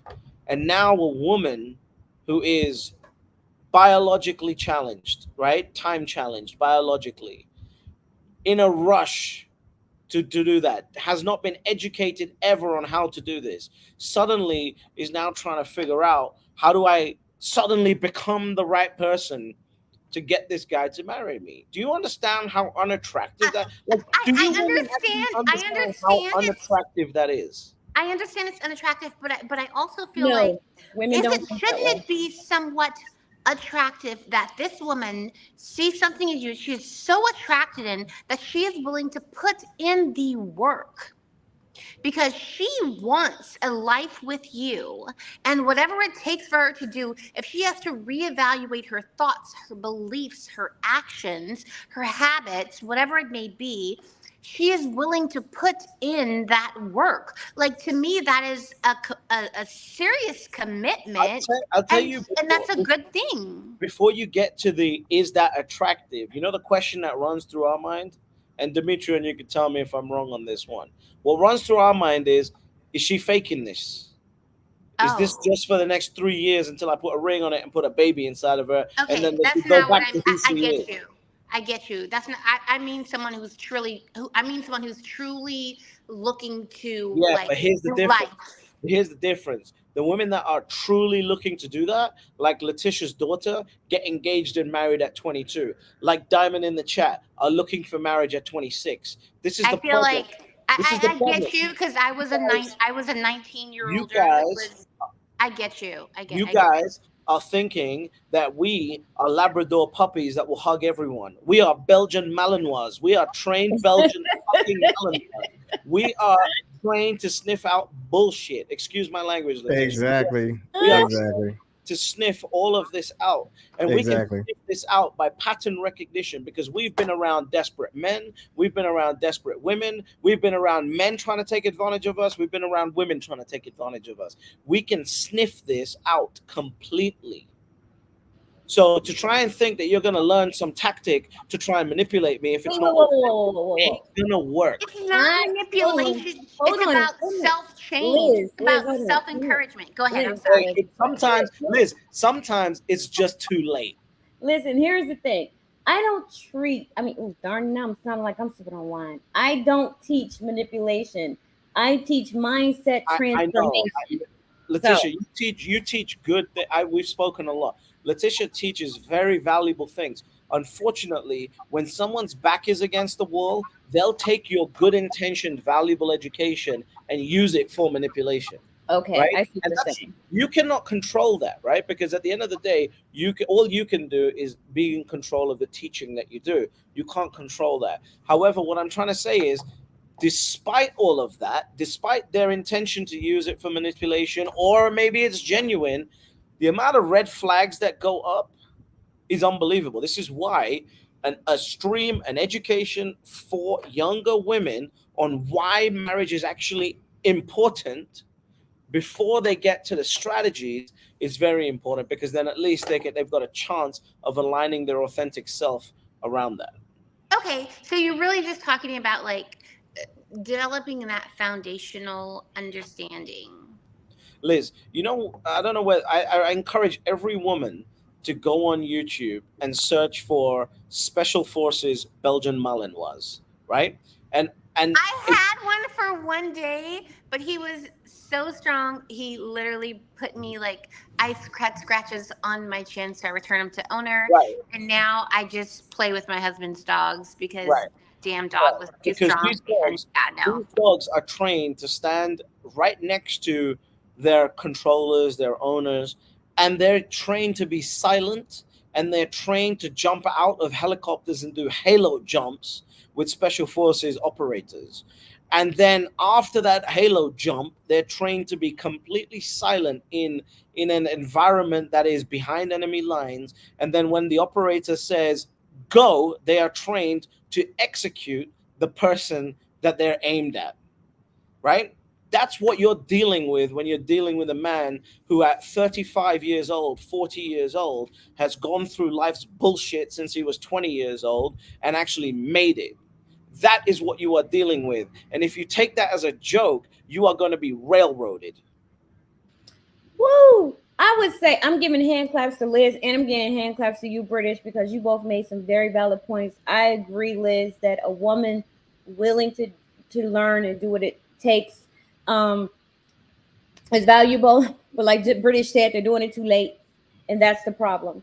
The problem is, I agree with that. I do want to say that I do agree. I appreciate a woman who has, or any, even a man. I appreciate a man who's realized he's walking down the wrong path, because that's tough in life. What we're basically trying to get people to see is that, even I have to have these conversations when I'm dealing with 35-year-old men who haven't been focused on their own success and focused on random women for the last 15 years, and now they want to be suddenly successful. It's like, you've been walking 9 miles down the wrong path, and not only do you have to turn around and walk down the right path, you now have to walk 9 miles back just to get to zero, and then start walking in the right direction. That's tough. That's really tough. I empathize with that. I have to agree with you because I will say, like, I've literally had people from freaking 10 years ago, maybe 9 years ago, reach out like, hey, what's going on? And it's like, you know what? I really realize what I want for my life and what I'd like it to having a wife and having children and what I want my family to look like. And I'm just like, bro, like, this is weird. Like, can you erase my number? You know what I mean? So I think it happens on both sides. There are men who take a while to mature, and there are women who take a while to mature as well. But I don't think that because they are delayed, it means that they shouldn't have the opportunity to get to a better place. Well, here's the thing. Every person deserves the opportunity to try and become better. Similarly, every person who's accept, because unfortunately for women, right, especially the women that Letitia attracts on Clubhouse, unfortunately for them, we are the buyers of marriage, right? We are the buyers in that transaction, not the sellers. We're the buyers, so we get to decide. That's a really tough situation to deal with. And by the way, I just want to point out, I tell guys that are not successful to stop with all this red pill nonsense bullshit and focus in on finding a good woman that will work with them and making a deal and figuring out life together. I don't tell them that they should continue thinking about this. I tell them you've got a 5% chance of creating success and staying there in life. You're not there by the time you're 35. Therefore, I'm not saying it can never happen, but if you want to get married and you want to start having children, you are not going to tell a woman that also has to work because of the economy that we live in, that I want you to take care of the house, I want you to take care of me, I want you to go to the gym, I want you to stay fit, I want you to take care of my parents, take care of your parents, have all the kids I want you to have, and on top of that, I want you to represent me well. I want you to take care of everything that I have to do, and if I tell you to do something, I want you to do it, and I want you and then on top of that, you got to go to work for the same amount of hours that I have to go to work, and then I want you to give me the control of the money that you earn because I'm the man. No woman is going to accept that. So those guys also need to stop watching red pill videos and they need to get real with where they are in life. I'm not saying nobody can create success. I'm not ever going to say I have faith in everyone. However, if you are ready right now, you need to look at the reality of the situation that you're in and act accordingly. No woman is going to accept that from any man. Find a woman that is willing to give you a 50-50 deal and be happy with it. If you haven't made I it by the like time you're that. 35 in that top 20% of the 35-year-old range, find a woman that's going to give you a good 50-50 deal. Find one that will put up with your bullshit and get on with making a family. All right, so basically, because I like to be concise, so I was women. pretty concise. No, no, no, no. I'm saying yes. You are very, very concise, and I agree with that because I've got a lot of clips that's Here's coming my out of that. family. This There is you my I've, go. family. I've got a This is my lot of family. shorts that are coming out of that British what you just said. So be Say hello, prepared family. for the men to come at you for what you just said. No, that's fine. Listen, at the end of the day, men can. I'm not. Me Again, I too will with this say it cat. again. I will say it again. I'm not saying men cannot create success when they're 40 years old. That's not what I'm saying at all. Men can create success at any age, just like a woman can learn how to be a wife at any age. Unfortunately, you have to realize whether you are the buyer or the seller at the end of every transaction. And if you are not in a negotiating power, you should not be negotiating with terrorists. Amen, sir. Wee! I wish I could Amen, let me get a sir. soundboard. I Demetra, like where's if your there was soundboard? ever a menza that was necessary, this is the time. Liz, Because yes. put the wine down, Liz. Put the it's starting to kick in. It's starting to kick in. I can hear it, Liz. I That's can all right. Liz is keeping it real. There's nothing wrong with that. it is creeping in, Liz. But it's so true because I feel like when you're negotiating, there is no negotiating if there is not a person that has something that you want and that you have something that they want. There is no negotiating if there are not shared needs. You need to make sure that there are shared needs. If there are not shared needs, absolute wants, then there is no negotiation. Like that's basic business, baby. I agree. I definitely agree. This is why I have the conversations that I have because the reality is women in America do not know any of this. And it doesn't matter the type of man for the type of man that she wants to marry. Marriage, wifehood is not discussed in households for the most part. Um, you have Diamond, who is saying she wants to be married. She's 26 years old. But I get women like that all the time. But here's, and I was starting to speak, I'm like, British. The fact of the matter is, they just don't have the money, right? That's why a lot of these dating Wait, coaches, you mean the women don't have the money, they so they don't have have to the look for money. So, money? They do. They got enough money to go out and buy bullshit makeup to take pictures with. can I They finish got what I'm they got saying? enough. Thank you.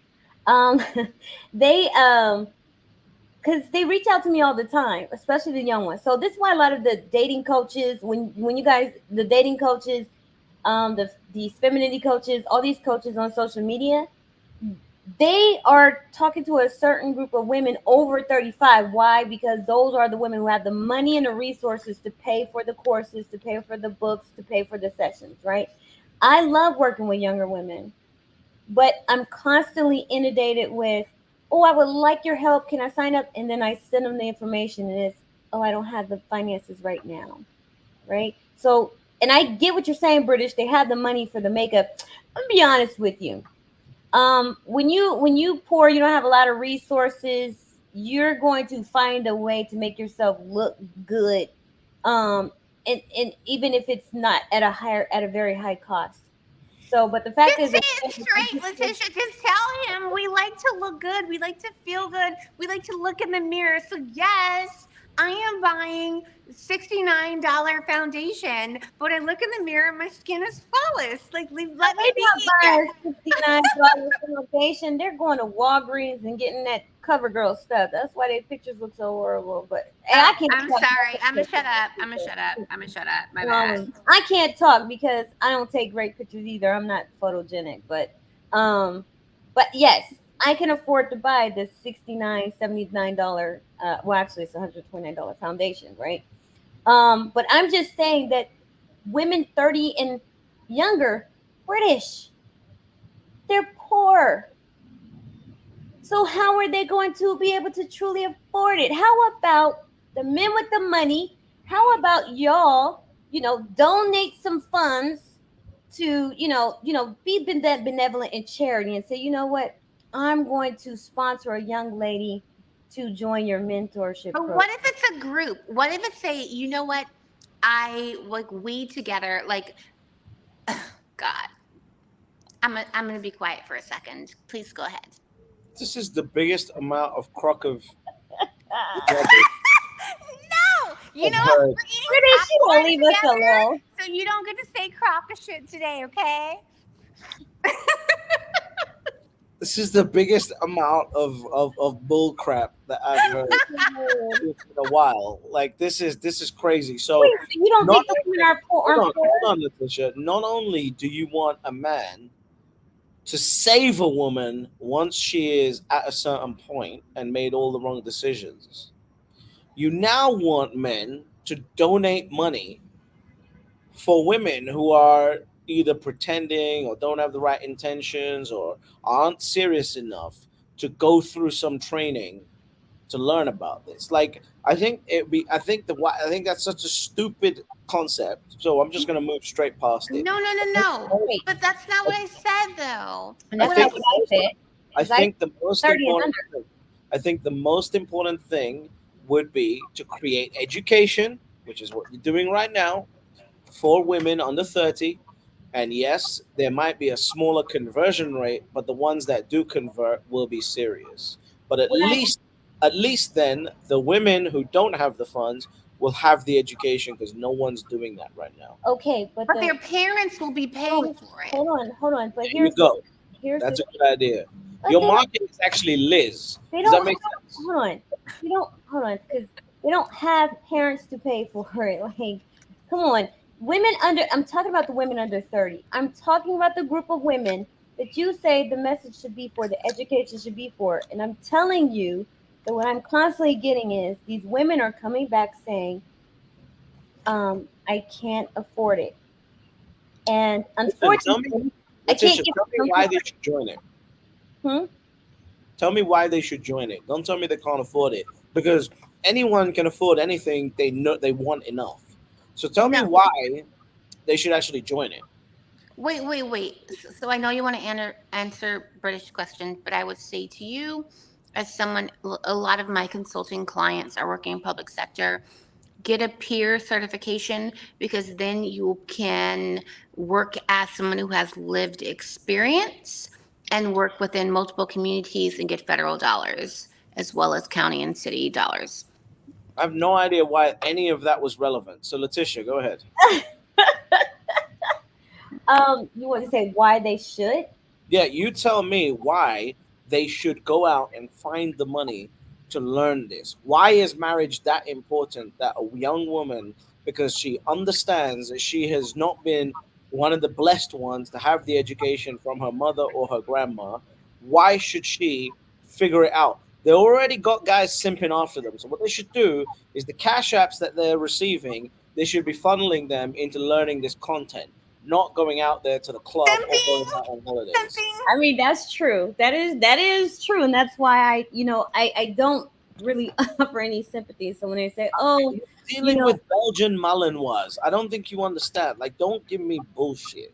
when they say, "Oh, Miss Letitia, I don't have the finances right now," I know what they're doing. They want me to try to offer them a deal, and I'm like, "Nope," because I know that you are getting money from some man somewhere, and you will find the way to pay for it, right? But the reason why they should join the mentorship program is one, I already have proof of concept. Not only with myself, I was able to get married, but I worked hand in hand with my daughter to get her to the point where she's engaged and going to be married to the man of her dreams. But I also, hold on, I'm not done. I have proof of concept in other areas, like with my matchmaking clients and other coaching clients. Secondly, you are going to gain the tools and the skills necessary to not just attract high value men or men to date for the purposes of marriage, but it's going to be a transformation mindset. So it's not even going, not only are you, it's going to be valuable for marriage, but it's going to be valuable for you as a woman overall. So I am transforming you as a woman first and foremost, that is going to be worthy of a man to say, you know what, I want to marry you. Not only that, my program is so unique that by the time you finish, you're already gonna be have men available to be introduced to that fit the criteria of the program that you would like to marry. So okay, but now answer me one question. Why should they want that transformation? because they want marriage. No, no. Why should they want that transformation? That's it, British. They What want you're marriage. saying? Why should the woman, like, Yes. what is Oh, her because trigger for wanting the transformation? Is that your Why question? should they want that transformation that Letitia's course and mentorship offers? That's the point What is the I've been trigger? that's the point I've been trying to make. They don't even know why they should do that transformation. That's the education that's needed. okay, so if they don't even know why they want the transformation, I think they do know why. I don't I'm think, telling you, they don't know why. okay, but I'm saying you're not accepting their why, right? No, Because I'm telling you, they don't know why. hold Okay, on, okay, I hold on. think Both marriage of you is have a been definition married. of Both why. of you have been married. Liz is married. Letitia's going to get married again.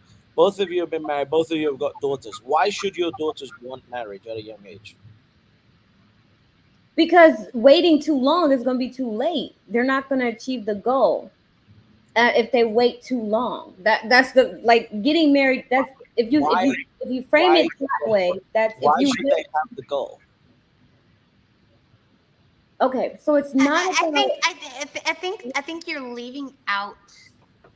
Your question leaves out the belief Liz, or understanding Liz? that Why should your daughter? but that's the only thing she knows is what she's been raised. Why should your Belief is daughter the path want of marriage? life. Why Like there, should your daughter want marriage, Liz? but it's not a, hold on, but it's not a question of why you should want it, because I'm not here to push it on um, women to want it, right? It's for women who do want it, but you need to understand the reason why you want it. Every woman is going to have their reasons why. It is not for me to determine whether her why is right or not, because not everybody believes in marriage the same way.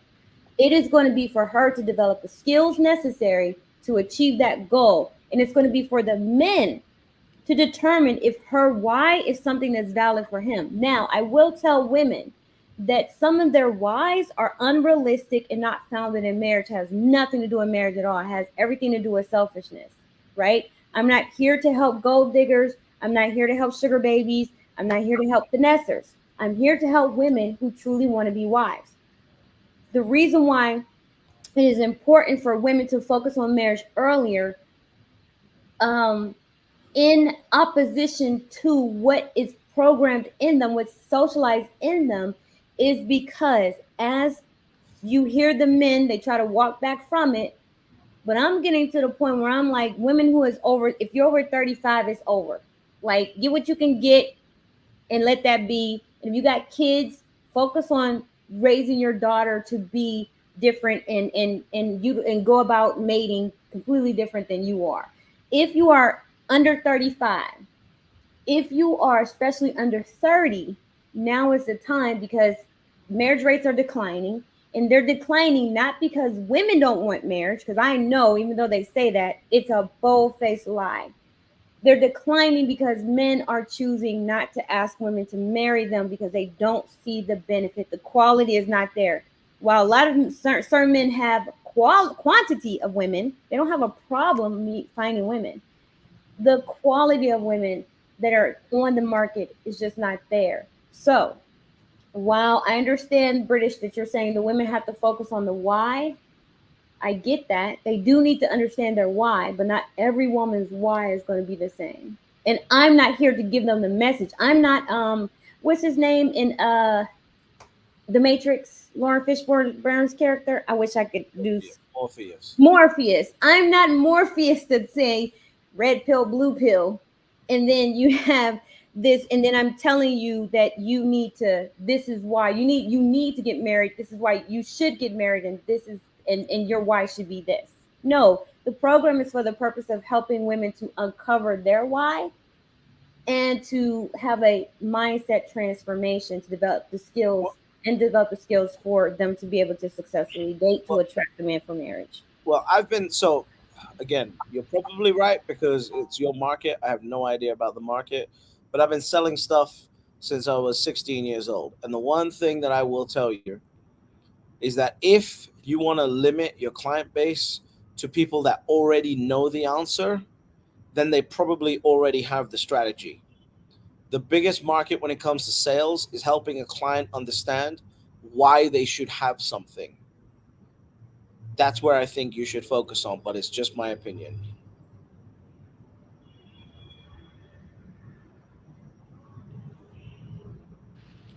No, I'm not saying that, but I think for romantic relationships is different, right? You are You saying that's want why me to you said that. right, but you want me to give them the answer. Like when I asked my daughter that question and she gave me her why, right? It was a really good why. Now, if I thought it wasn't a satisfactory why, I would have helped her to uncover, get to the root of why you really want to get married, and if this is going to be conducive to a lasting marriage. But I don't believe in giving someone the answer outright. I like to help people to uncover it for themselves, because once you uncover it for them for yourself, then you're more willing to do the work. You're Yes, more you're more invested in, you feel like a sense of, oh, I understand, I got it now, because if I just give you the answer, then you're going to go through the motions, and you're not going to, that why is really not going to penetrate. It's not going to hit home. Like when I help you to uncover. And Demetron has seen me do this, right, Demetron? You was skeptical. We'd be on stage, and the way that I communicate with people, I don't give them the answer. Like most people want to just jump out there with the answer, tell them the answer, tell them what they're doing. Nope. I like to help you come to a realization of the answer through a more drawn out process method, because I think there's more value in you uncovering your why than And me. that's a very feminine thing. I feel like that's something that women need perhaps more than men. Like we need to walk the path. Um, like you can say, oh, like, even like we were in the other room and Branch, you were like, oh, you're competing, and I was like, I don't think I'm competing, and then I shared like, oh, it's because my family said this, and I was thinking like, damn, am I doing that? But it wasn't competition, but I did need to think about the scenario. Like we need the walkthrough. We need to walk through every step of the analysis. You So can't just say this is the answer. so let me ask you both something, because you both have daughters. Letisha's daughter is engaged at 22 years old. Liz's daughter is what, 18, if I remember correctly, Yeah, she's 18. right? What what message about marriage have both of your daughters been receiving up till the point where they both understand, okay, I probably need should get married? What message have they been receiving? Okay, so um um I know the reality of the world, right? So my first focus was, um while I am a Christian, it wasn't mostly based on Christian principles, but I also told my daughter, like I raised my daughter just with that light, that if you're going to be with a man, make sure that you are fully attached to him, right? That there is a pride. There's a pride in being a man's wife. That to me, that's when you become the ultimate prize. Is when you are a man's wife. So anything outside of that is not good enough. So you need to make sure that you are listening to the things that I'm saying. And I'm going to give you these tools, resources, these skills to help you grow into a woman that a man is going to be worth choosing for, to be his wife. So it's Okay. mostly focused on, this is how you need, this is how a wife is. So I took my daughter through wife school. Yes, the domestic skills, the interpersonal skills, conflict resolution skills, and communication skills. Okay. And Liz, what about you? So for me, with my daughter, it was very much that everyone has a role to play in society. Everyone has a role to play in life, and you are accustomed to living in a certain manner. And if you want to maintain your way of life and even grow that way of life, then you have to make decisions that will allow for that, which means you act a certain way, you attend certain functions, you meet certain people, whatever that may be. That's very different than what Letitia said, but it was very much a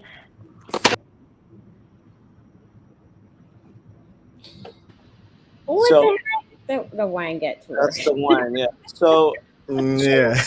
are we seriously? So Demetria, Yeah. don't you think that what they just covered is valuable for young women to hear if they're already being brainwashed down the path of career and everything else? Yeah, I think the things that they told their daughters, I think that's missing from a lot of women. Um, and you know, I think I think the younger women, they don't know this information.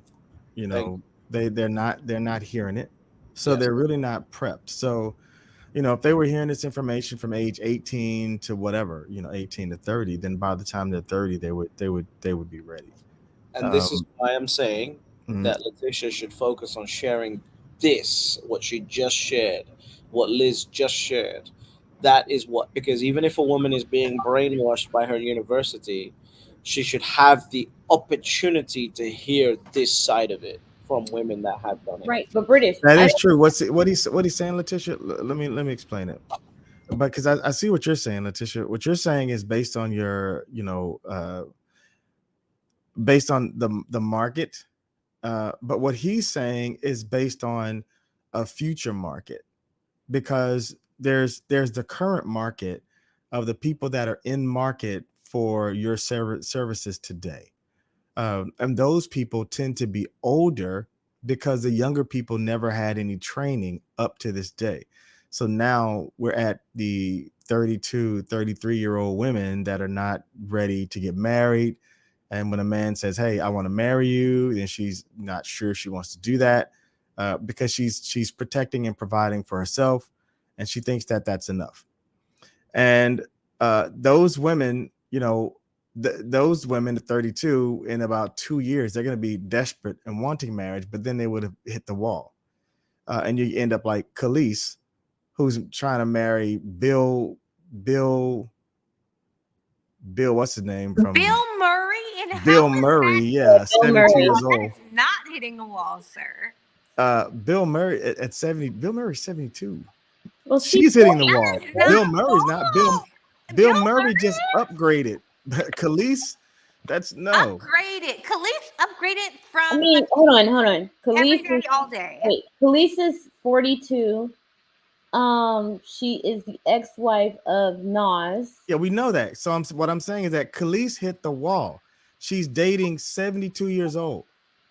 Well, That's hitting the wall. See, 40-something-year-old let, woman's market. Yeah. let me right. That's what I'm saying. So what I'm saying is that Khalees can't date a 42-year-old anymore because the 42-year-old is not going to want Khalees. So she has to date 72. That's the same thing I was saying a minute ago. In 30 years, I can still date a 40-year-old. That's my whole point. Mm-hmm. In 30 years, I can get a 40-year-old. I can get a 35-year-old 30 years from now. So it means I can wait until their stock goes down and not even buy them. And I can still date their daughter. Because in 30 years, Stop saying the, date their daughters. My baby's 18. I'm not ready. I know it's triggering. It is, but it's the truth because you know how many daughters I've seen. I mean, I'm 50. I was 35 dating women that were 25, and then when I was 40, I was still dating women that were 25, 30. So and those women today, now they've all hit the wall. They've hit the wall and they're still not married. Now they got 2, 3 kids, and they all in my Instagram inbox. So I'm just saying, things have gotten better for me, but it's gotten worse for them. My options have opened up, their options have gotten smaller. So as I wait, my options get better, not worse. They get better because they get wider because more of you guys get desperate, and it means I can get what I want. So that's why for us, sex is not even a thought. Like we can get that. I mean, I can get on my phone right now. I can get on my phone right now and I can have somebody in this room before the live is finished and have her hugging on my neck just to show you that I can have somebody in this room before the live is finished. And I haven't had to talk to her for months. I haven't had to talk to her for years. I can just say, "Hey, baby, what's up?" "Oh, nothing. What's up with you?" Okay. "You bringing your ass over here. That's what's up." But here's my thing about Hold that. on, You're Liz, talking about Liz, 20 versus. Go ahead. Liz, hold on. I get what you both are saying, but I think I know what British is saying. British wants me to have these conversations publicly, and I don't. I have these conversations in my strategy sessions and in my mentorship group. If women really want the meat and potatoes, you're gonna have to pay for that information. But they don't even know why they should have it. That's my point. Letisha, he's saying that they don't. These women at what it goes back to what I was don't just saying. understand Although the value. although it may not seem like it's going back to what I was just saying, it does. It's about the market. The market is that the people that are age 20, they're gonna be age 35 in the future. If you wait until they're age 35, they will have hit the wall. They're going to be out of market because guys like us are not going to want them. So so if you were to go back and start marketing after younger people and getting them along with some of the older people and meeting each one of them from a different perspective of their needs.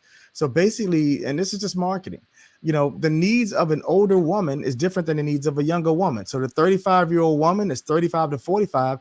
You're going to be teaching her how to change some of her habits, change some of her thought processes so that she can become better psychologically to fit a man that is not necessarily high value because we don't want her, but she's going to be able to fit a man to where she can get herself married.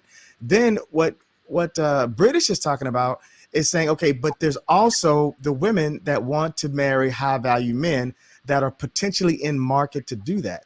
Those women are the women that are aged 20 to 30, because that's all we're looking for.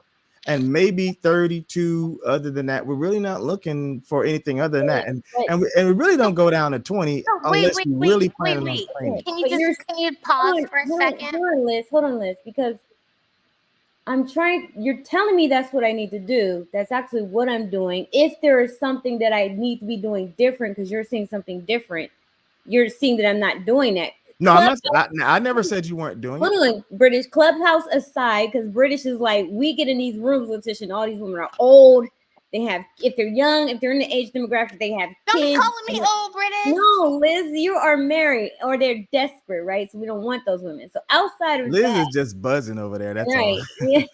Yeah. Outside of that, then exactly, because I'm not abreast of marketing. Like outside of like with listen, British and Demetron, you two are pivotal as to why I'm on YouTube, back on YouTube, and I have been going hard for YouTube. So everybody give a clap for British and Demetrion because they Wait, I have are, to turn my mic on because there's no emoji. yes, they're the reason why I am back on YouTube, and I am, and it's, put a fire under Man, me. you've been doing it too, man. I got to give it to you, So man. I mean, hard. your Thank channel. you. I mean, you grew your channel in like 2 weeks, like for real.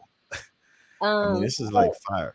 so yeah, so it's, but I'm trying to figure out like what more do I need to do, because everything that I'm saying to that I've said on this panel, that I've talked to you guys in private about, I have these discussions with women in my strategy sessions. I have this discussion in my mentor sessions.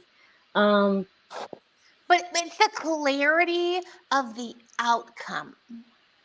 what, So, Liz? you know what I'm saying? So I know you have the discussions of how to get to it, but it's the clarity of the outcome that people buy into. What am I going to get from it? When I walk away from you, what's my win? What am I paying for? You tell them about all the greatness that's going to be shared. Wonderful. But people really care about what they're going to walk away with. That's what they pay for. But what is their goal, right? So I guess it goes back to what British is saying. If your goal is marriage, then you're paying for a person to help you achieve that goal. That's what you want. That's No, what you're gonna you're walk not. away with. You're not. No, no, no, no. I would like to interject. I would say you were not looking for marriage. You were looking for someone to prepare you to have the appropriate conversations to vet a man. You're looking for someone to prepare you to understand the way to act in social settings. You are looking for a person to help you to understand the ways to be a wife. Those are actionable items that women need and that they can practice as they prepare to be in those roles. Does that make sense? Yes, it makes sense. And that's what they get. But Letitia, is this what your discussion is though? As far as what? So as a matchmaker and I'm a matchmaker and a dating specialist. But I also realize that in order for me to be a successful matchmaker, there is a deficit in the wives department, right? I have no problem of good, solid, quality men coming to me and saying, look, I'm looking for a wife. It is now starting to take longer to find a match where it wasn't as hard, because I'm noticing. There's no deficit in wives, Letitia. Come on. No, What you there's just a said makes no sense. There's not a there deficit in wives. I mean, there's no deficit in women. There's no, a but that's not, deficit in the terms in relation to the women that are being made into wives or the women that are ready to be wives. that's But what there's no shortage of women that can be wives. I mean, there's no shortage of that. but that's And if there's anything, it's the opposite of what you just said. It's more of a shortage of men that are that there's more of a shortage of men. no. But So okay. I'm dealing with high value men. I don't care about the non high value men. Yeah, that's even So more so. There's there, much more shortage of high value men than there is of okay, women that are available to us. I mean, that's the whole point. We would not be high value if what you just said is true. okay. What I'm saying is that when the men are looking for wives and they're coming to me, quantity is not the problem, quality is. So, in having this, recognizing that there is this deficit, that there is this problem, because women in America were not given the information, the tools, or the education to be a wife. For some reason, it's built into men, whether they want to get married or not, that you need to be a provider, you need to make money, you need to work hard, you need to be ambitious, you need to, if you're going to be with a woman, you need to take care of her. There is nothing on the flip side that says for a woman, when you're going to pair with a man, you need to do X, Y, and Z. There's that education is lacking. So for me, I decided that I can fill that void and give the women who wanted that education. Yeah, but so then okay, so if you're going to use that approach, then if you're going to try to do it from a marketing perspective and do it at an angle where you actually reach more people, then you have to present it differently because it's about um I can't remember the marketing word for it, but it's I can't remember the word. It's a P word. Can't remember it. But um, basically, what it is that you have to. It's called positioning. You have to position what you're trying to do differently to the customer. So what you're doing is you're saying, okay, Framing, I think would be more accurate. It's excuse important me. to frame. No, Frame. positioning is the word. I think you need to use Google because I definitely know what I'm No, talking no, no. about. I know what positioning him, but I'm I saying got you, but other I'm not words talking he's about using. framing. I'm talking about positioning. I'm only talking Okay. about positioning. Okay. So again, Letisha, in terms of positioning, you have to position what it is in the mind of the customer. And what that means is you're gonna be changing how the customer perceives what you're giving them. You're not changing what you're doing. You're going to do the same thing, but you're going to have it change. You're going to change how they perceive what you're giving them. Because right now you're saying to them, oh, you guys need to get married, and I'm going to show you how to do that. Well, if you say, well, to the 35 to 45-year-old women, you say, I'm going to help you understand how to, now that you're since the 35 to 45-year-old women, a lot of them are independent women, and a lot of them are. So 45, 35 to 50, up to my age group, that's where that came from. So if you know that that's what they are, then you position it differently for them. So you say, okay, let me package this in a way for you. Like, for example, you would say, since those women are already single-minded, they don't have a man, then you're going to teach them how to live their best life and get I don't know, become better people, and then find a man that will be more fit for them, that's not necessarily high value because we don't want them. So it would be a regular man that would be able to take them to the end of whatever their life is going to be and present that in some way to them to where they'll say, oh, you know what, I think I would like that. That's positioning. And then you do the same thing with the different demographic. With the younger demographic, you position it differently to them. So you're doing the same thing for them, but you're going to position it as, oh, you guys want high value men, you guys want the rich guy, or you guys want this or that. Then you show them boats and yachts, and show them British on a boat or a yacht or whatever. And that's Smoking his positioning it cigar. in their mind. Yeah, show him where he is with the background and cigars and all that good stuff. And then you position it to them from what they're from the position of what they're wanting. So what he's telling you is that you have to find the need that the person needs and then fill it, rather than finding what you want to do and then just doing that. You have to supply a need, something that the person needs. And if they don't need it, you need to make them think that they do.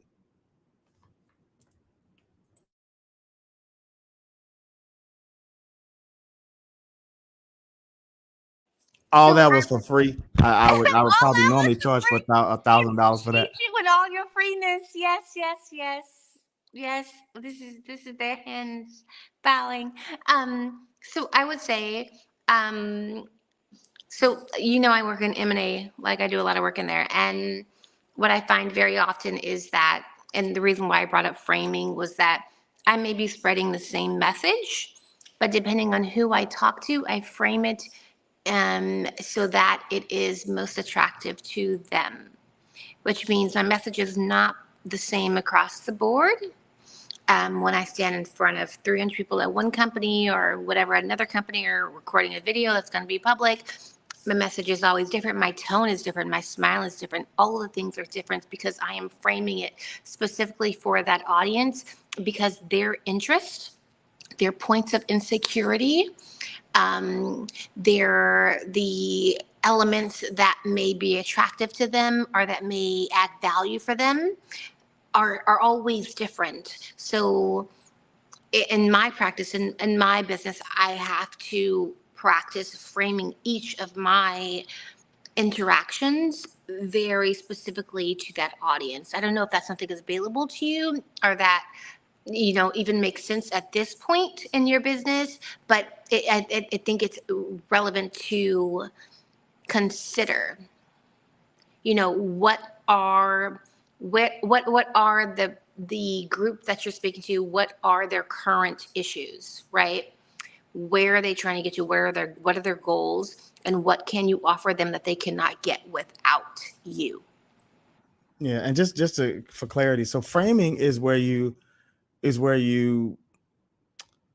an audience and you're trying to frame a message or information for a particular audience. But when you're marketing, Agreed. and Agreed. framing is relevant in terms of any audience. So you're absolutely right. Any audience. So if you're public speaking, it would be in relation to any audience. Positioning is strictly in relation to marketing and how you position. It's similar to framing, but it's how you change the perception of how somebody receives the information rather than changing how you present the information. Framing is how you present, and positioning is about the other person's perception. You're trying to change their Agreed. perception. Agreed. 100%.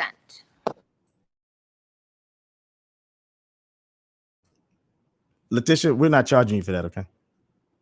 No, ma'am, I will not Send be her a sending bill, you an. Liz. I Send will her a not be bill. sending you an Listen, invoice. y'all But lost me I with all of finished that. all my invoicing last night at like 10 Letitia will p.m. sleep I'm anyway, done. okay?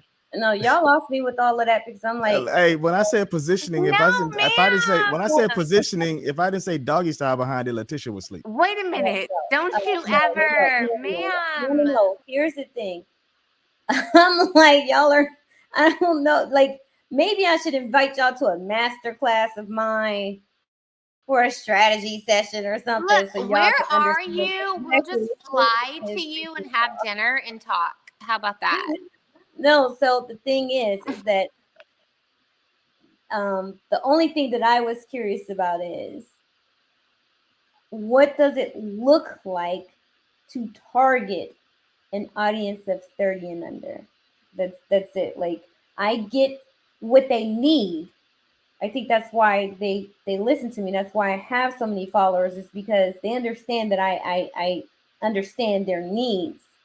But Um okay, so first thing comes to mind to me is you have sorority and you have fraternity hookups, right?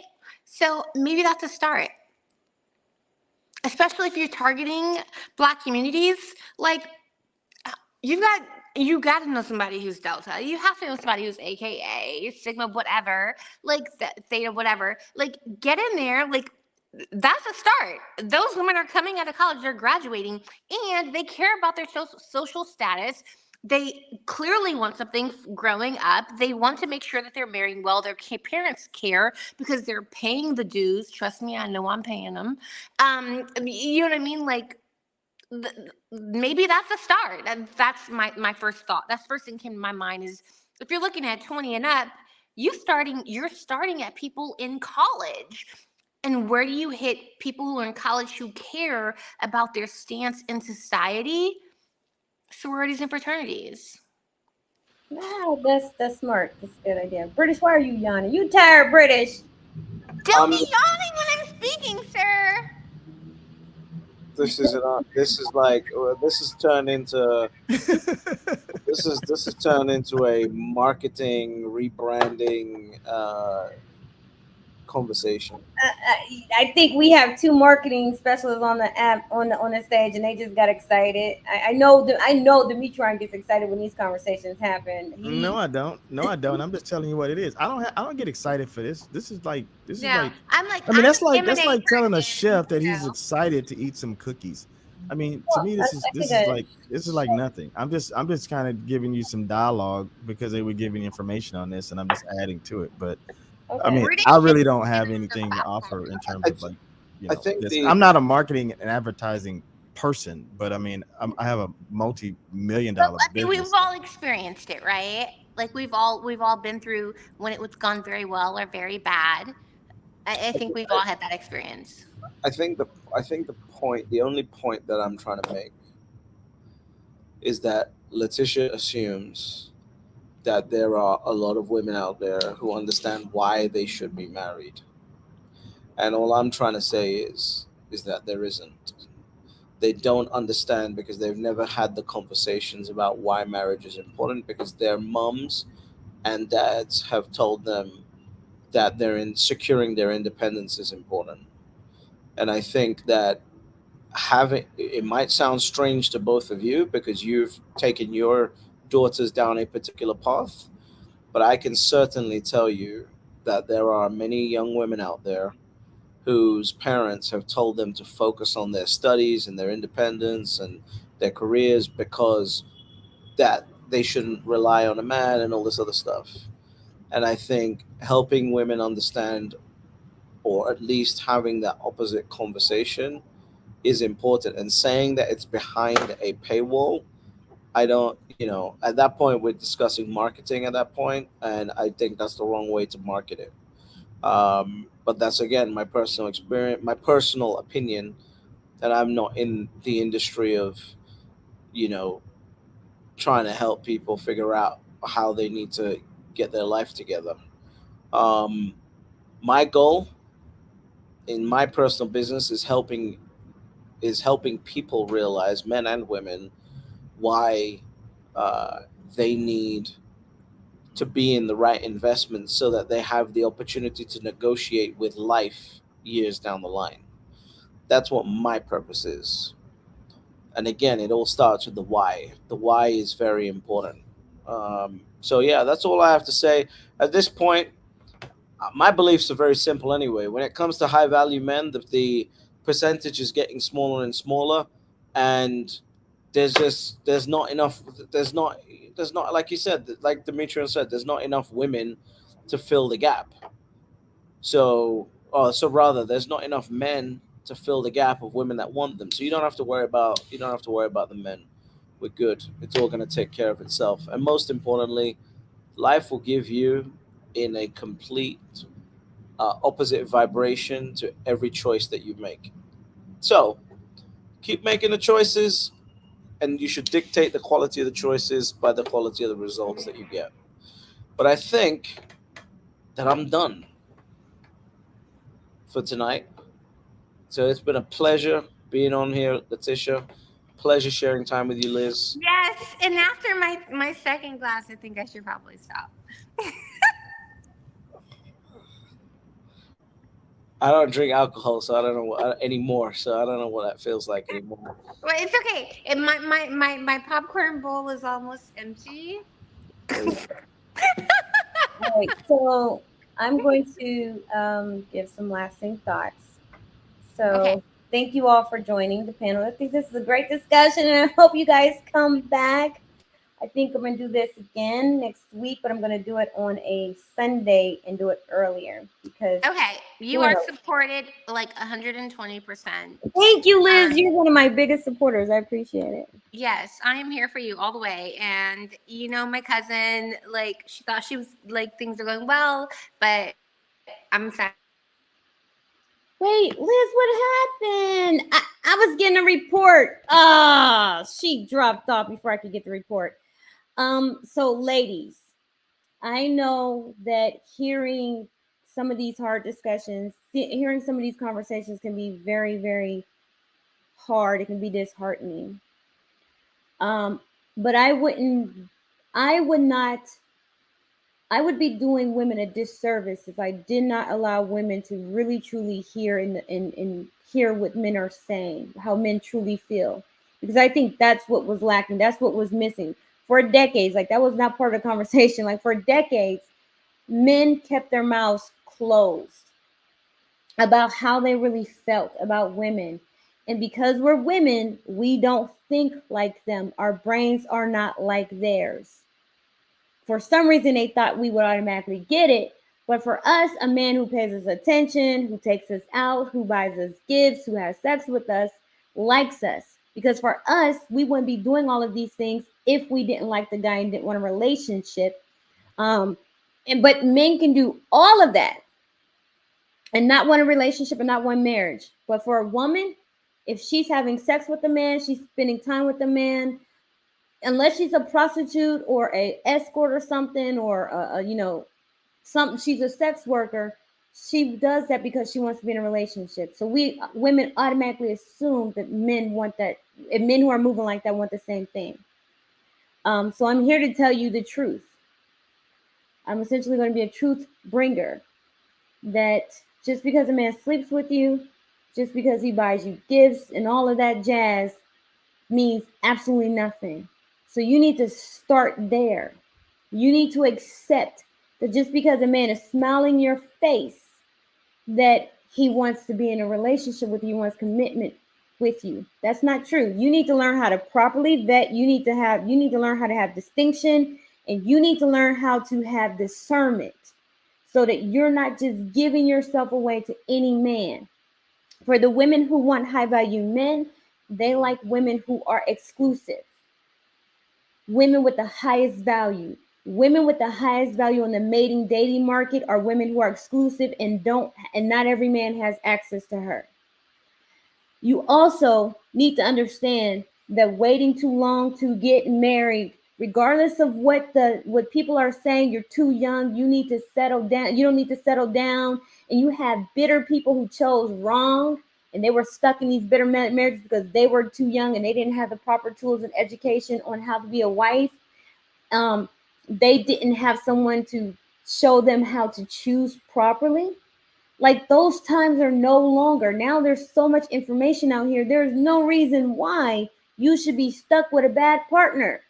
You just go on YouTube, how to vet, red flags, green flags, all this other stuff, boundaries, all this other stuff. There's no way you should be stuck. Getting therapy is one of the things that you can do for yourself to help you not choose a poor partner. So there's too much information out here. There's too many resources out here, but it starts with you. So yes, marriage is essential the younger you are, because that's what men want. There's a study out. They have done studies out here on this, that men, when they choose a wife, they're looking for specific criteria. That's across the board. That comes down to a woman who does not have children with other men. So ladies, stop allowing these no good men who aren't choosing to make you a wife impregnate you. If you don't have any kids, a man who is not trying to marry you should not have access to your vagina, let alone your womb. They want a woman who has a low BMI, meaning you are physically fit, you are in shape, you are a healthy weight. There's no way that you should be under 40 and don't have any kids and you are out of shape, you are unhealthy, you are overweight, you are obese. They want women who are attractive, and they are looking for women who are proportionate in their body. So basically, you look good in your clothes and you look good out of your clothes. That's what they want, right? While there's a lot of focus on what women need to understand their why, okay, that's fine. We can have that conversation. But you need to understand that you need to be able to have this conversation with a person who can help you dissect your why, because that why is fundamental and it's huge because it will help you weed out a lot of the men who are not right for you. It will help you to set boundaries. It will help you to establish your standards and not allow them standards to waver depending on the man. If you set a standard and it changes depending on the man, that is not a standard. That is a preference. Standards do not change. If you have a standard of him being a high value man or a significant earner, you don't deal with men who don't have any money. You don't deal with poor men. I don't care how fine he is. I don't care how tall he is. I don't care how nice he is. If he does not have that, if he does not meet that standard, then you shouldn't be giving him the time of day. If he has to be a Christian, why are you dealing with non-Christians? Right? Your standard is a standard and it's set in stone. So look at it that way. Then you need to learn, no, you need to have distinction and discernment to help you weed out the good and the bad. Then you need the skills to help you vet, to figure out, okay, I got a high earning man, I got a high value man. Are we compatible? Are we suitable? Because just because he's high value, just because he's high earning, doesn't automatically make him suitable nor compatible for you, or you may not be suitable and compatible for him. The key is to not waste your time with the wrong man. And too many women do that. You stay on the market too long. You say you want marriage, but you stay on the market too long, wasting your time with the wrong man. Why? Because the sex appeal is so high. He's so good looking. He's everything you want based on what? He's not giving you anything. So what is he the best man ever? Because what? He's making the box feel good? He's making it jump every time you see him? You look good on his arm. He looks good to you. Everybody saying, oh girl, he's so fine. You get a lot of validation for being with him, but he's not going to help you achieve that goal of marriage. So if you need that help, it's available to you. If you want the education, you want the training, it's available to you. But you have to want it. I can't make you want it. I can't want it more for you than you want it for yourself. You have to want it. And you have to be willing to do what it takes to achieve it. The mating market is getting more and more dire. Like you heard one of the men say that the pool of high value men is getting smaller and smaller. And as that pool gets smaller, there's going to be more women who are going to be willing to compete. You need to make sure that you're at the front of the line, at the front of the class, whatever you want to call it. If you have not been raised to be a wife all of your life, you have not got the education, you have not got the training, now is the time, because without it, I'm here to tell you, you are not going to succeed.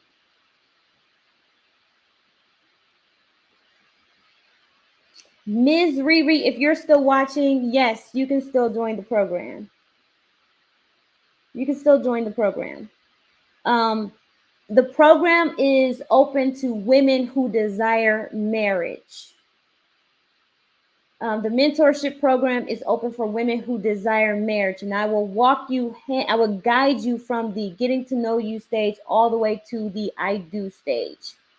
With that, you'll get weekly Zoom calls. You'll have access to my monthly master classes, and you'll have access to my matchmaking database of high earning clients if that's the route you want to take. And you also get a once a month coaching call, one-on-one coaching call with me. So if that's something that you sound like this, it sounds like it's something for you that you want to do, then go over to the website www.twoheartsexclusive.com and click on subscribe to the Getting to I Do mentorship program. If you want it bad enough, it's an investment. And this is an investment into you achieving the goal of marriage. You gaining the skills necessary, the interpersonal skills, the communication skills, the vetting skills to achieve the goal of marriage, because you need those. It's not just about, oh, Letisha's going to teach me how to dress and talk. No. You need to have a mindset transformation. I need to transform you into a wife. and not just a woman who wants to get married. Ooh, I gotta clip that. Let me say it again. I'm here to transform you into a wife and not just a woman who wants to get married. And with that being said, I'm going to leave y'all with that. Make sure you like, share, and subscribe this channel if you haven't already. And leave a comment. Love to get your comments. And I respond back to comments. So thank you all for watching. And until next time, later.